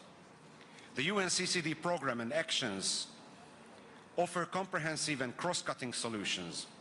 We need to foster a whole-of-government, whole-of-society approach to ensure the effective implementation of the Convention. It is essential to strengthen partnerships and engage a diverse array of stakeholders, including the private sector, civil society organizations, children and youth, across all levels, from community and local to regional, national and global scales, taking into account the relevance of valorizing also the local knowledge. This is a call for us to embrace our collective responsibility in reshaping global production and consumption practices in line with Agenda 2030 that call of us to reach a sustainable world while transforming agricultural and food systems and promoting sustainable value change that positively impact ecosystems and the people who depend on them. The European Union and its member states are committed to working with their partners in our global common journey towards achieving land degradation neutrality. Our response must be effective, multilateral and grounded in solidarity, considering and addressing the DLDD impacts on peace and security. As we address the urgent challenges of desertification, land degradation and drought, it is essential to highlight the EU's commitment to transformative action in land management, emphasizing sustainable practices and resilience building. By striving for land degradation neutrality by 2030.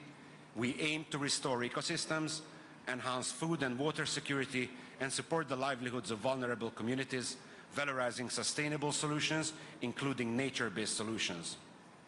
This effort requires our collective will and innovative solutions, building on the experience on the field and driving us toward a sustainable future for all. The EU and its member states are deeply committed to collaborating with all parties and stakeholders in the fight against desertification, land degradation and drought, and we look forward to engaging in meaningful discussions together to overcome these challenges, identify sustainable solutions, and create new opportunities to the affected peoples and communities, starting from the most affected. We are confident that the outcomes of these conversations will guide our actions and help us more effectively address the critical challenges related to achieving land degradation neutrality. Thank you very much for your attention, and I wish a good work for all of us. Thank you very much.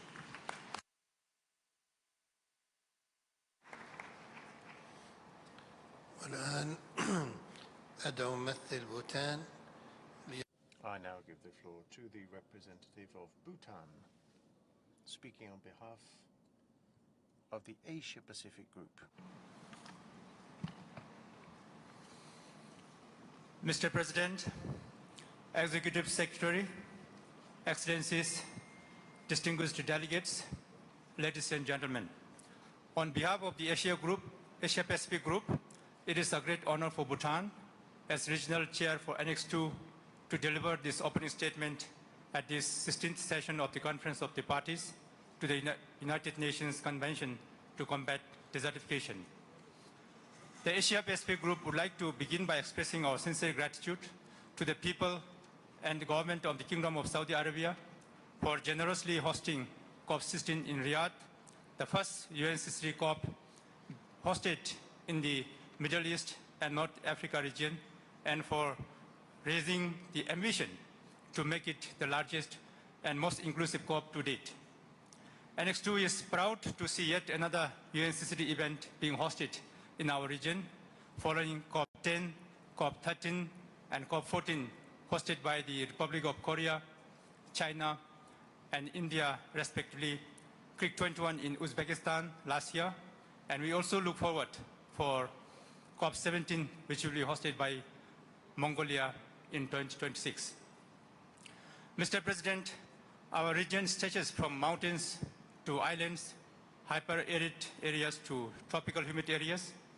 We are one of the most densely populated and simultaneously one of the most vulnerable to the impacts of desertification, land degradation, drought, sand and dust storms, climate change, loss of biodiversity, and other related challenges. Many of our nations face significant threats that affect soil health, including severe water and land scarcity, critical soil depletion, pollution, political conflicts, and war, which affect livelihoods, food security, and sustainable development. Addressing these challenges requires collaboration, cooperation, and shared responsibility, which underscores the vital role of the Asia-Pacific Group within the UNFCCC. United by these common issues and in partnership with other parties, we reaffirm our commitment to work towards achieving land degradation neutrality, building the resilience of communities and ecosystems to drought, facing climate change and biodiversity loss challenges, and securing the future of our planet and our people. We also stand ready to support the Kingdom of Saudi Arabia to ensure a productive, progressive, ambitious, and successful COP16. COP16 indeed marks a pivotal milestone coinciding with the 10th anniversary of the UNFCCC, a time to celebrate and reflect on our past achievements, but most importantly, it presents us with the opportunities to consolidate our commitment and accelerate action towards a land degradation neutral world. Let us use this occasion to renew our determination and drive forward with even greater momentum to meet the pressing challenges ahead. Mr. President, Excellencies, as we gather under the theme Our Land, Our Future, the agenda before us includes several critical issues of utmost importance to the Asia-Pacific Group. Desertification and land degradation remains a persistent issue threatening millions, and we look forward to robust discussions tailored to the specific context of Asia-Pacific countries to reverse this trend and achieve our LTN targets to promote sustainable land use for food security and addressing climate change and biodiversity loss. Drought is an urgent crisis growing across our territories that demands strengthened national capacities and regional collaboration to enhance proactive drought preparedness and response strategies and mechanisms. We welcome the work of the Ideology on Drought for its insightful report and policy recommendations and invite parties to further explore new measures to effectively manage and mitigate drought. Sand and dust storms continue to be a significant hazard impacting our region and beyond, exacerbating health, agriculture, economic, and environmental challenges, making coordinated actions more essential than ever. We stress the value of learning from the work of the Ideology on midterm evaluation of the 2018 to 2030 strategic framework.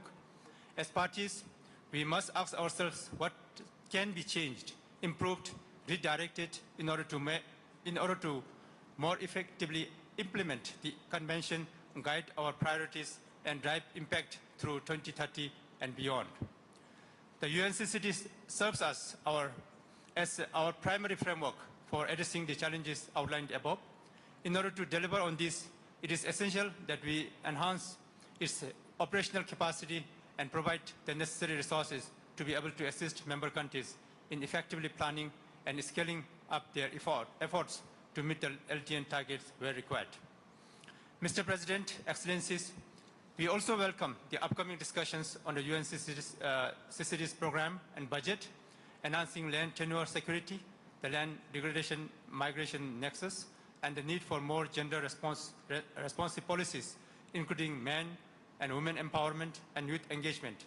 Each of these is intrinsically connected to the challenges of desertification, land degradation, drought, sand and dust storms, requiring our collective commitment and action. Overall, achieving our restoration goals requires wider and equal access to sustainable land management technology, financial support, and additional resources. We call on the global mechanism, the Global Environment Facility, and other funding institutions to further support parties in an inclusive manner to secure and mobilize more resources for the implementation of the Convention, including setting LDN national voluntary targets and making use of LDN fund and other funds to assist the unlocking financing from other financing sources. We invite all parties to support enhanced cooperation and technology sharing on a voluntary and mutually agreed basis and regional and global levels to accelerate restoration efforts and promote sustainable land management across the region.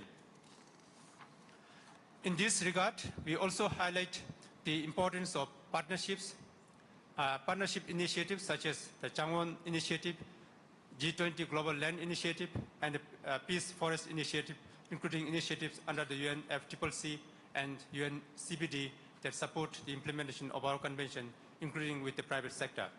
Mr. President, Excellencies, we have a comprehensive and ambitious agenda before us. We commend the Secretariat and the UNFCCC-related bodies for their efforts over the past decade to expand the Convention's scope and integrate new topics. Thanks to their work, this Convention has become more holistic and responsive and enables greater stakeholder engagement. We are mindful that the Secretariat can only function effectively with appropriate resources, and this is possible through a balanced budget and work program.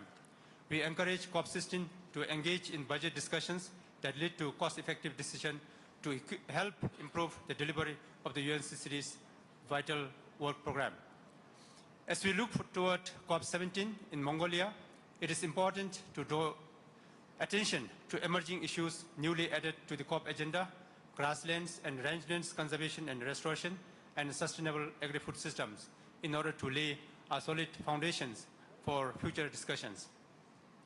Annex 2 also encourages parties to support decisions fostering synergies between the UNFCCC and the other Rio conventions.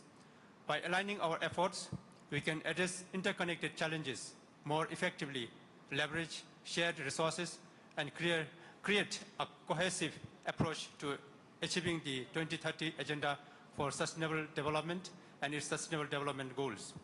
Mr. President, while we recognize that COP16 may present challenges, we approach them with optimism and purpose. We encourage all delegates to engage with a spirit of cooperation, innovation, and urgency, knowing that the decisions made here will shape the future of our lands and the well-being of the communities that rely on them, including future generations. Let us seize this opportunity to turn our plans into concrete actions to foster transformative change on the ground and to build a more resilient and sustainable future. We look forward to a productive and meaningful discussions throughout this conference. Thank you, Mr. President.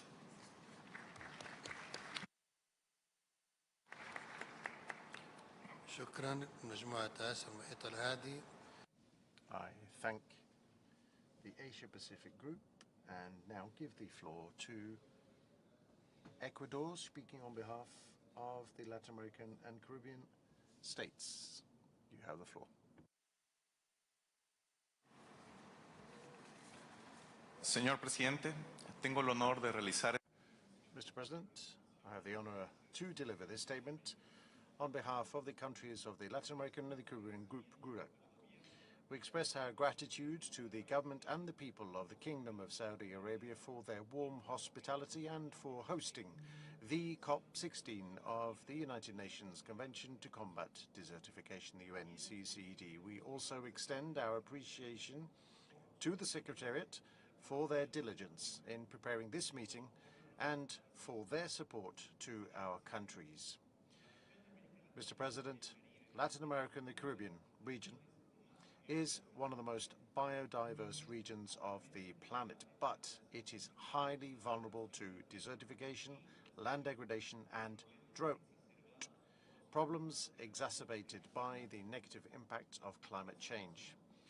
For this reason, we reaffirm our determination to implement the Convention, the 2018-2030 Strategic Framework, and to strive to achieve the goal of a land degradation neutral world.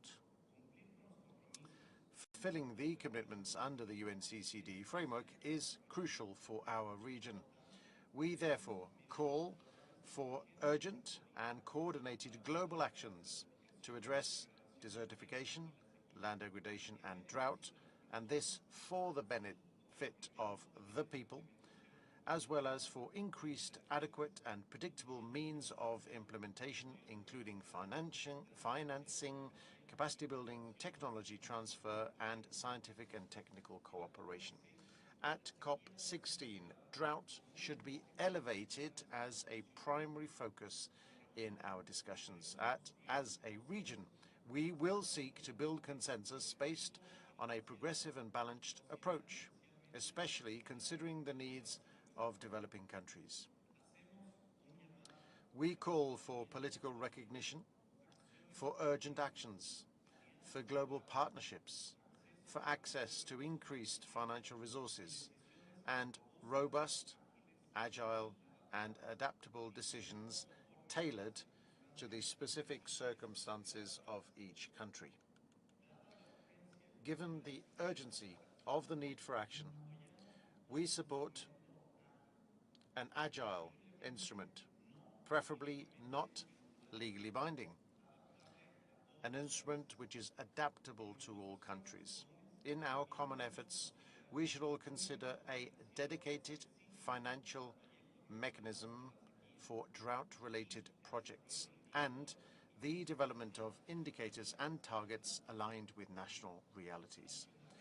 Additionally, we believe it is essential to continue addressing the challenges faced by vulnerable populations, including indigenous peoples and local communities, as well as addressing how to address other items related to gender, to forced migration due to land degradation, land tenure, and other emerging matters. The international community must address the challenges and needs related to desertification, land degradation, and drought faced by developing countries, including small island developing states, SIDS, LDCs, the least developed countries, and also middle-income countries. We also emphasize the complementarity between the UNCCD and other multilateral environmental agreements while respecting the purpose, the scope, and the financing requirements of each international instrument. Finally, we stress the need to continue raising the global profile of the UNCCD and to develop effective communication strategies involving other stakeholders, including youth organizations, civil society, the private sector, international financial organizations, and academia. We foresee a successful COP16. You can count on the commitment of GRULAC countries to achieve progress and substantive results that contribute to a more sustainable future for this and future generations. Thank you very much indeed, Mr. President.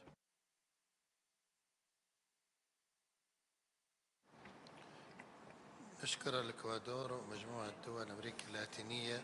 I would like to thank you for this statement on behalf of the group of Latin American and Caribbean states, and I would now like to give the country to I would like to give the floor to for a statement on behalf of the Regional Implementation Annex for Central and Eastern Europe.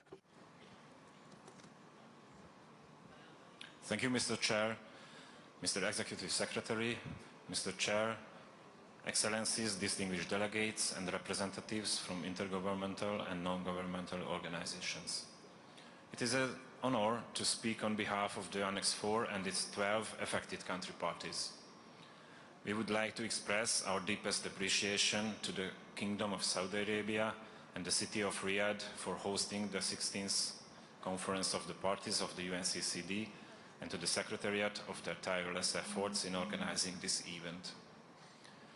Over the past few years, we have faced immense interconnected global challenges and crises which demand urgent action, making this COP a watershed moment to reaffirm our commitment to combating desertification, land degradation and drought, and enhancing our efforts to achieve land degradation neutrality in line with Agenda 2030, as well as reaffirming our efforts to support other countries in these endeavors.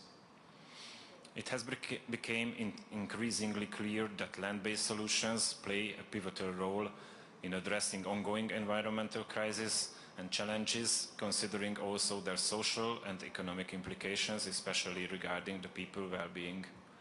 It is a matter of fact that in our region, desertification, land degradation, droughts and extreme weather events, particularly devastating floods, continue to pose major threats to ecosystems, economies and communities. The rising intensity of these challenges and crises requires proactive, innovative and science-based solutions to restore the balance between land, water, climate and human development. In this context, the Annex 4 countries recognize the vital role of the UNCCD in fostering international cooperation. We welcome the agenda of COP16, including the focus on drought, sand and dust storms, land tenure and gender, together with enhancing our efforts to reach LDN. We particularly welcome the efforts made by the UNCCD Secretariat and the Global Mechanism to promote gender equality and the empowerment of all women and girls in the implementation of the Convention, considering the crucial role of women and reaching these objectives. Furthermore, Annex 4 countries emphasize the importance of increasing the level of involvement and participation of youth, CSOs, private sector, indigenous peoples, local communities and other relevant stakeholders, as well as media through respective engagement plans and specific strategies. Therefore, we convey their appreciation to the efforts of UNCCD Secretariat and the global mechanism so far.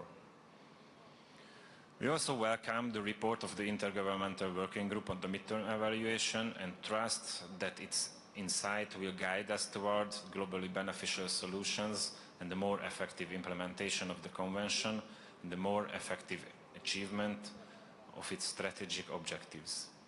Annex 4 welcomes the deliberations on leveraging synergies between the UNCCD and its sister conventions, including through the Rio Trio initiative and other relevant streams, as well as other related processes such as G7 and G20, UN Water and UNFF. As integrating land, biodiversity and climate action can foster cross-sectoral collaboration, leading to more impactful efforts and invite to adopt effective plans and programs to promote these synergies at national level, involving also NFPs and STCs. One of the key concerns of Annex 4 remains the growing frequency and severity of droughts. Since the previous COP, our region has faced severe droughts, significantly harming our agricultural production, food supply, biodiversity, health and livelihoods. The Intergovernmental Working Group on Drought has made notable progress on this issue, but further action is necessary at this COP to adopt a set of instruments that could enhance drought management and governance at all levels. Furthermore, we also welcome efforts made in the other processes, such as IDRA's initiative to prepare an international drought resilience observatory, and we would invite all to follow this initiative. In line with the COP16 agenda, Annex 4 countries are working on scaling up technologies and mechanisms for sustainable land management while promoting climate resilience, biodiversity conservation, and sustainable agriculture. Furthermore, we are committed to enhancing our regional coordination on key priorities such as drought preparedness and wildfire management. Therefore, we welcome the efforts of the Business of Land Initiative and the Sustainable Land Management Business Forum. We are also keen to further explore opportunities for cooperation to strengthen global solidarity and promote effective solutions. Our region has witnessed the benefits of coordinated actions through public-private partnerships and transboundary collaboration, yet much remains to be done. In conclusion, the challenges we are facing are vast and unprecedented, and their trends should be considered. COP16 is our chance to reinvigorate the momentum needed to achieve people and planet well-being and ensure that leave behind a legacy of sustainability for future generations. Yet, the Northern Mediterranean region stands ready to work in solidarity with all parties to combat land degradation and build resilience to drought. On behalf of the Annex 4, we reaffirm our commitment to the objectives of the UNCCD and look forward to productive discussions toward a more sustainable and equitable future. Thank you for your attention, and I wish us all a successful and impactful COP16.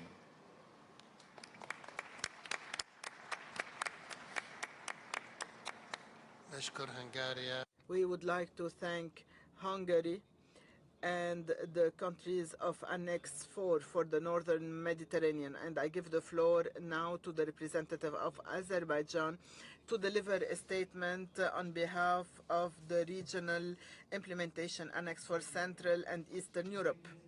Executive Secretary, Excellencies, distinguished delegates, ladies and gentlemen. On behalf of parties of Annex 5 region, I am pleased to deliver this statement at the opening of 16th Session Conference of Parties of the Convention. We would like to thank the Kingdom of Saudi Arabia for its warm welcome and hospitality.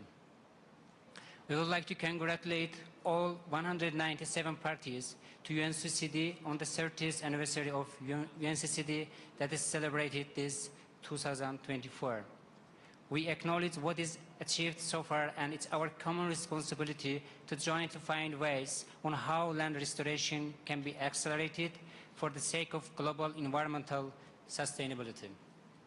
The global character of UNCCD is undeniable. Its role as a sole legally binding global instrument dealing with land management and drought issues shall be reinforced by all of us. As a convention of universal ratification with an open scope, it has strong synergies with Rio Conventions and other environmental legal instruments. Thus, sustainable land management is a milestone for effective climate adaptation and biodiversity conservation.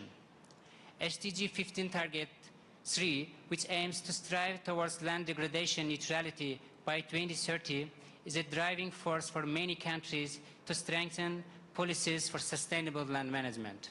To reach the SDG 15.3, the scope of the UNCCD is a responsible custodian agency should be extended beyond arid, semi-arid, and subhumid areas.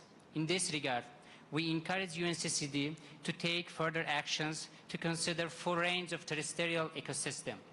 For the UNCCD to be fully recognized as a global document, we consider that this issue should be incorporated in decision on midterm evaluation. The text proposed for the draft decision has already been shared with all parties. We would like to express our gratitude to the Intergovernmental Working Group on Midterm Evaluation of UNCCD 2018-2030 Strategic Framework for their work, as also independent evaluators for the preparation of corresponding report. We expect that findings and recommendations arising from Intergovernmental Working Group midterm evaluation work will serve as a foundation for more effective implementation of the UNCCD strategic framework during its second half, ensuring increased visibility, recognition, and enhanced political influence of the Convention. Addressing drought management at global level is priority of the UNCCD, which is particularly important for Central and Eastern Europe region. Due to climate change, drought conditions are increasing in frequency and severity in all parts of the world, aggravating land degradation.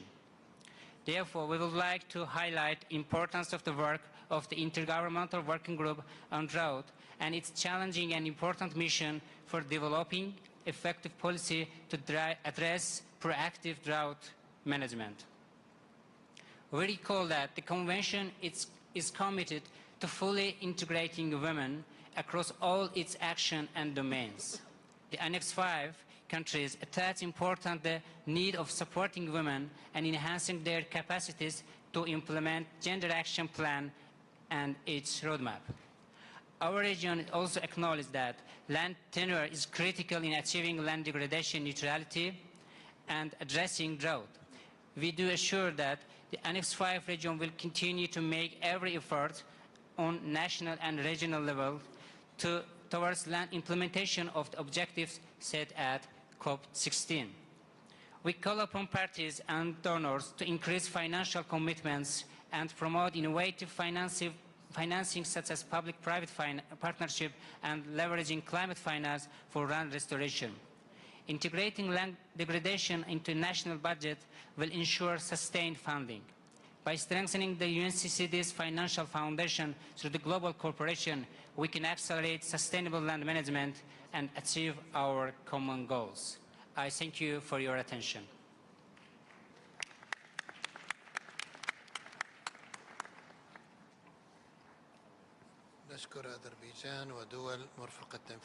We would like to thank Azerbaijan and the countries of Annex 5 for Eastern and Central Europe. I give the floor now to Mrs. Thanayat Naim Sati from ECOC Climate Organization to deliver a statement on behalf of the CSOs. Bismillahirrahmanirrahim. Assalamu alaikum. Thank you, Chair, Excellencies, distinguished delegates, and colleagues. On behalf of the accredited civil society organizations, women, youth, and indigenous peoples attending UNCCD COP16, we extend our deepest gratitude to the Kingdom of Saudi Arabia for hosting COP16 and to the UNCCD Secretariat for its steadfast leadership. This COP takes place at a pivotal moment when the global community faces severe and interlinked challenges of land degradation, desertification, biodiversity loss, and climate change exacerbated by conflicts. These issues disproportionately affect women, youth, indigenous peoples, pastoralists, and local communities, who despite facing these hardships remain a vital source of transformative solutions. We stand united in calling for ambitious and inclusive action at COP16. The meaningful participation of women, youth, indigenous peoples, pastoralists, and local communities in decision-making at all levels must be institutionalized. Their insights and lived experiences are critical for shaping policies that effectively address land degradation and promote sustainable land management and restoration. To this end, we urge parties to strengthen efforts to implement COP14 Decision 26 on land tenure by allocating adequate resources for capacity building and knowledge sharing among policymakers, land administrators, civil society organizations, and local groups. Integrated approaches to land restoration and management must remain a priority. We call on parties to adopt agroecological and agroforestry approaches, support community-led conservation initiatives, and end subsidies for harmful practices such as unsustainable agriculture, extractive industries, and water-intensive activities.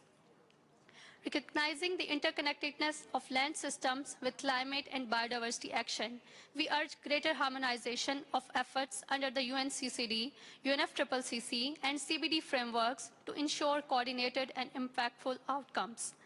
Innovative and equitable financing is critical to empower local communities and scale up restoration initiatives. Public financial resources, small grants, and fiscal incentives must be mobilized to support locally led actions that enhance resilience and combat desertification. Transparent and inclusive monitoring systems are equally important, incorporating gender and age disaggregated data on tenure rights to enhance accountability and ensure equitable outcomes. We also call for all countries to report on UNCCD relevant SDG targets and integrate these indicators into praise. To promote inclusivity, we urge support for the gender and youth caucuses, the establishment of an indigenous peoples caucus, and strengthened implementation of the Gender Action Plan, including a gender expert in the science policy interface, appointing gender focal points at the national level, and enabling meaningful civil society participation through training platforms, and financial support will further bolster these efforts. As we mark the 30th anniversary of the UNCCD, let us seize this moment to scale up actions against desertification, land degradation, and drought. It is time to translate declarations into decisive action for a sustainable and equitable future. Thank you.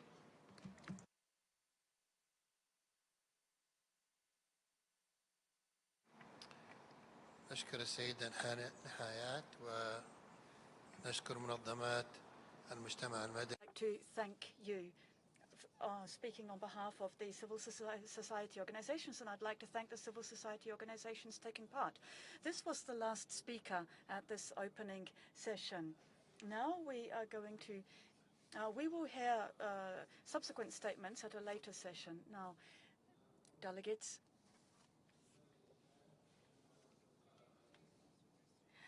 following consultations, it's my understanding that we are going to establish a Friends of the Chair Group to work on a ministerial declaration.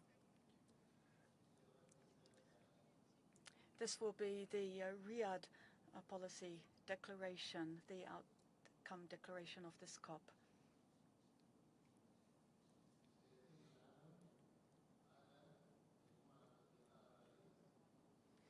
The Friends of the Chair Group will be facilitated by a group representing the COP presidency, and a report on the outcomes of its work will be submitted directly to me in my capacity as president. May I therefore take it that the conference wishes to establish a Friends of the Chair group to work on the ministerial declaration, namely the Riyadh policy declaration of COP16?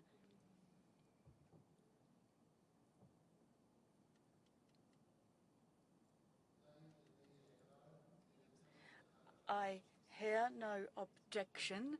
It is so decided. Thank you very much.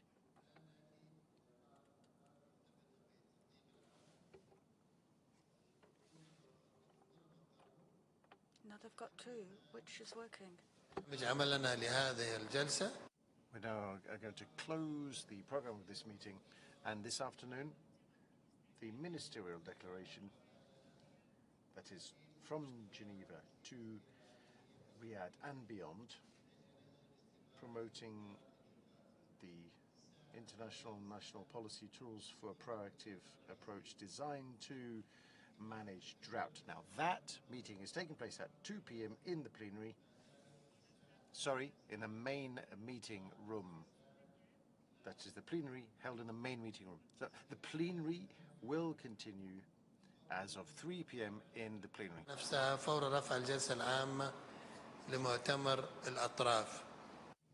The Committee of the Whole will take place immediately after the COP. For further information about COP16 and the other meetings, please turn to the website of the conference and the site on the implementation of the convention. This meeting stands adjourned.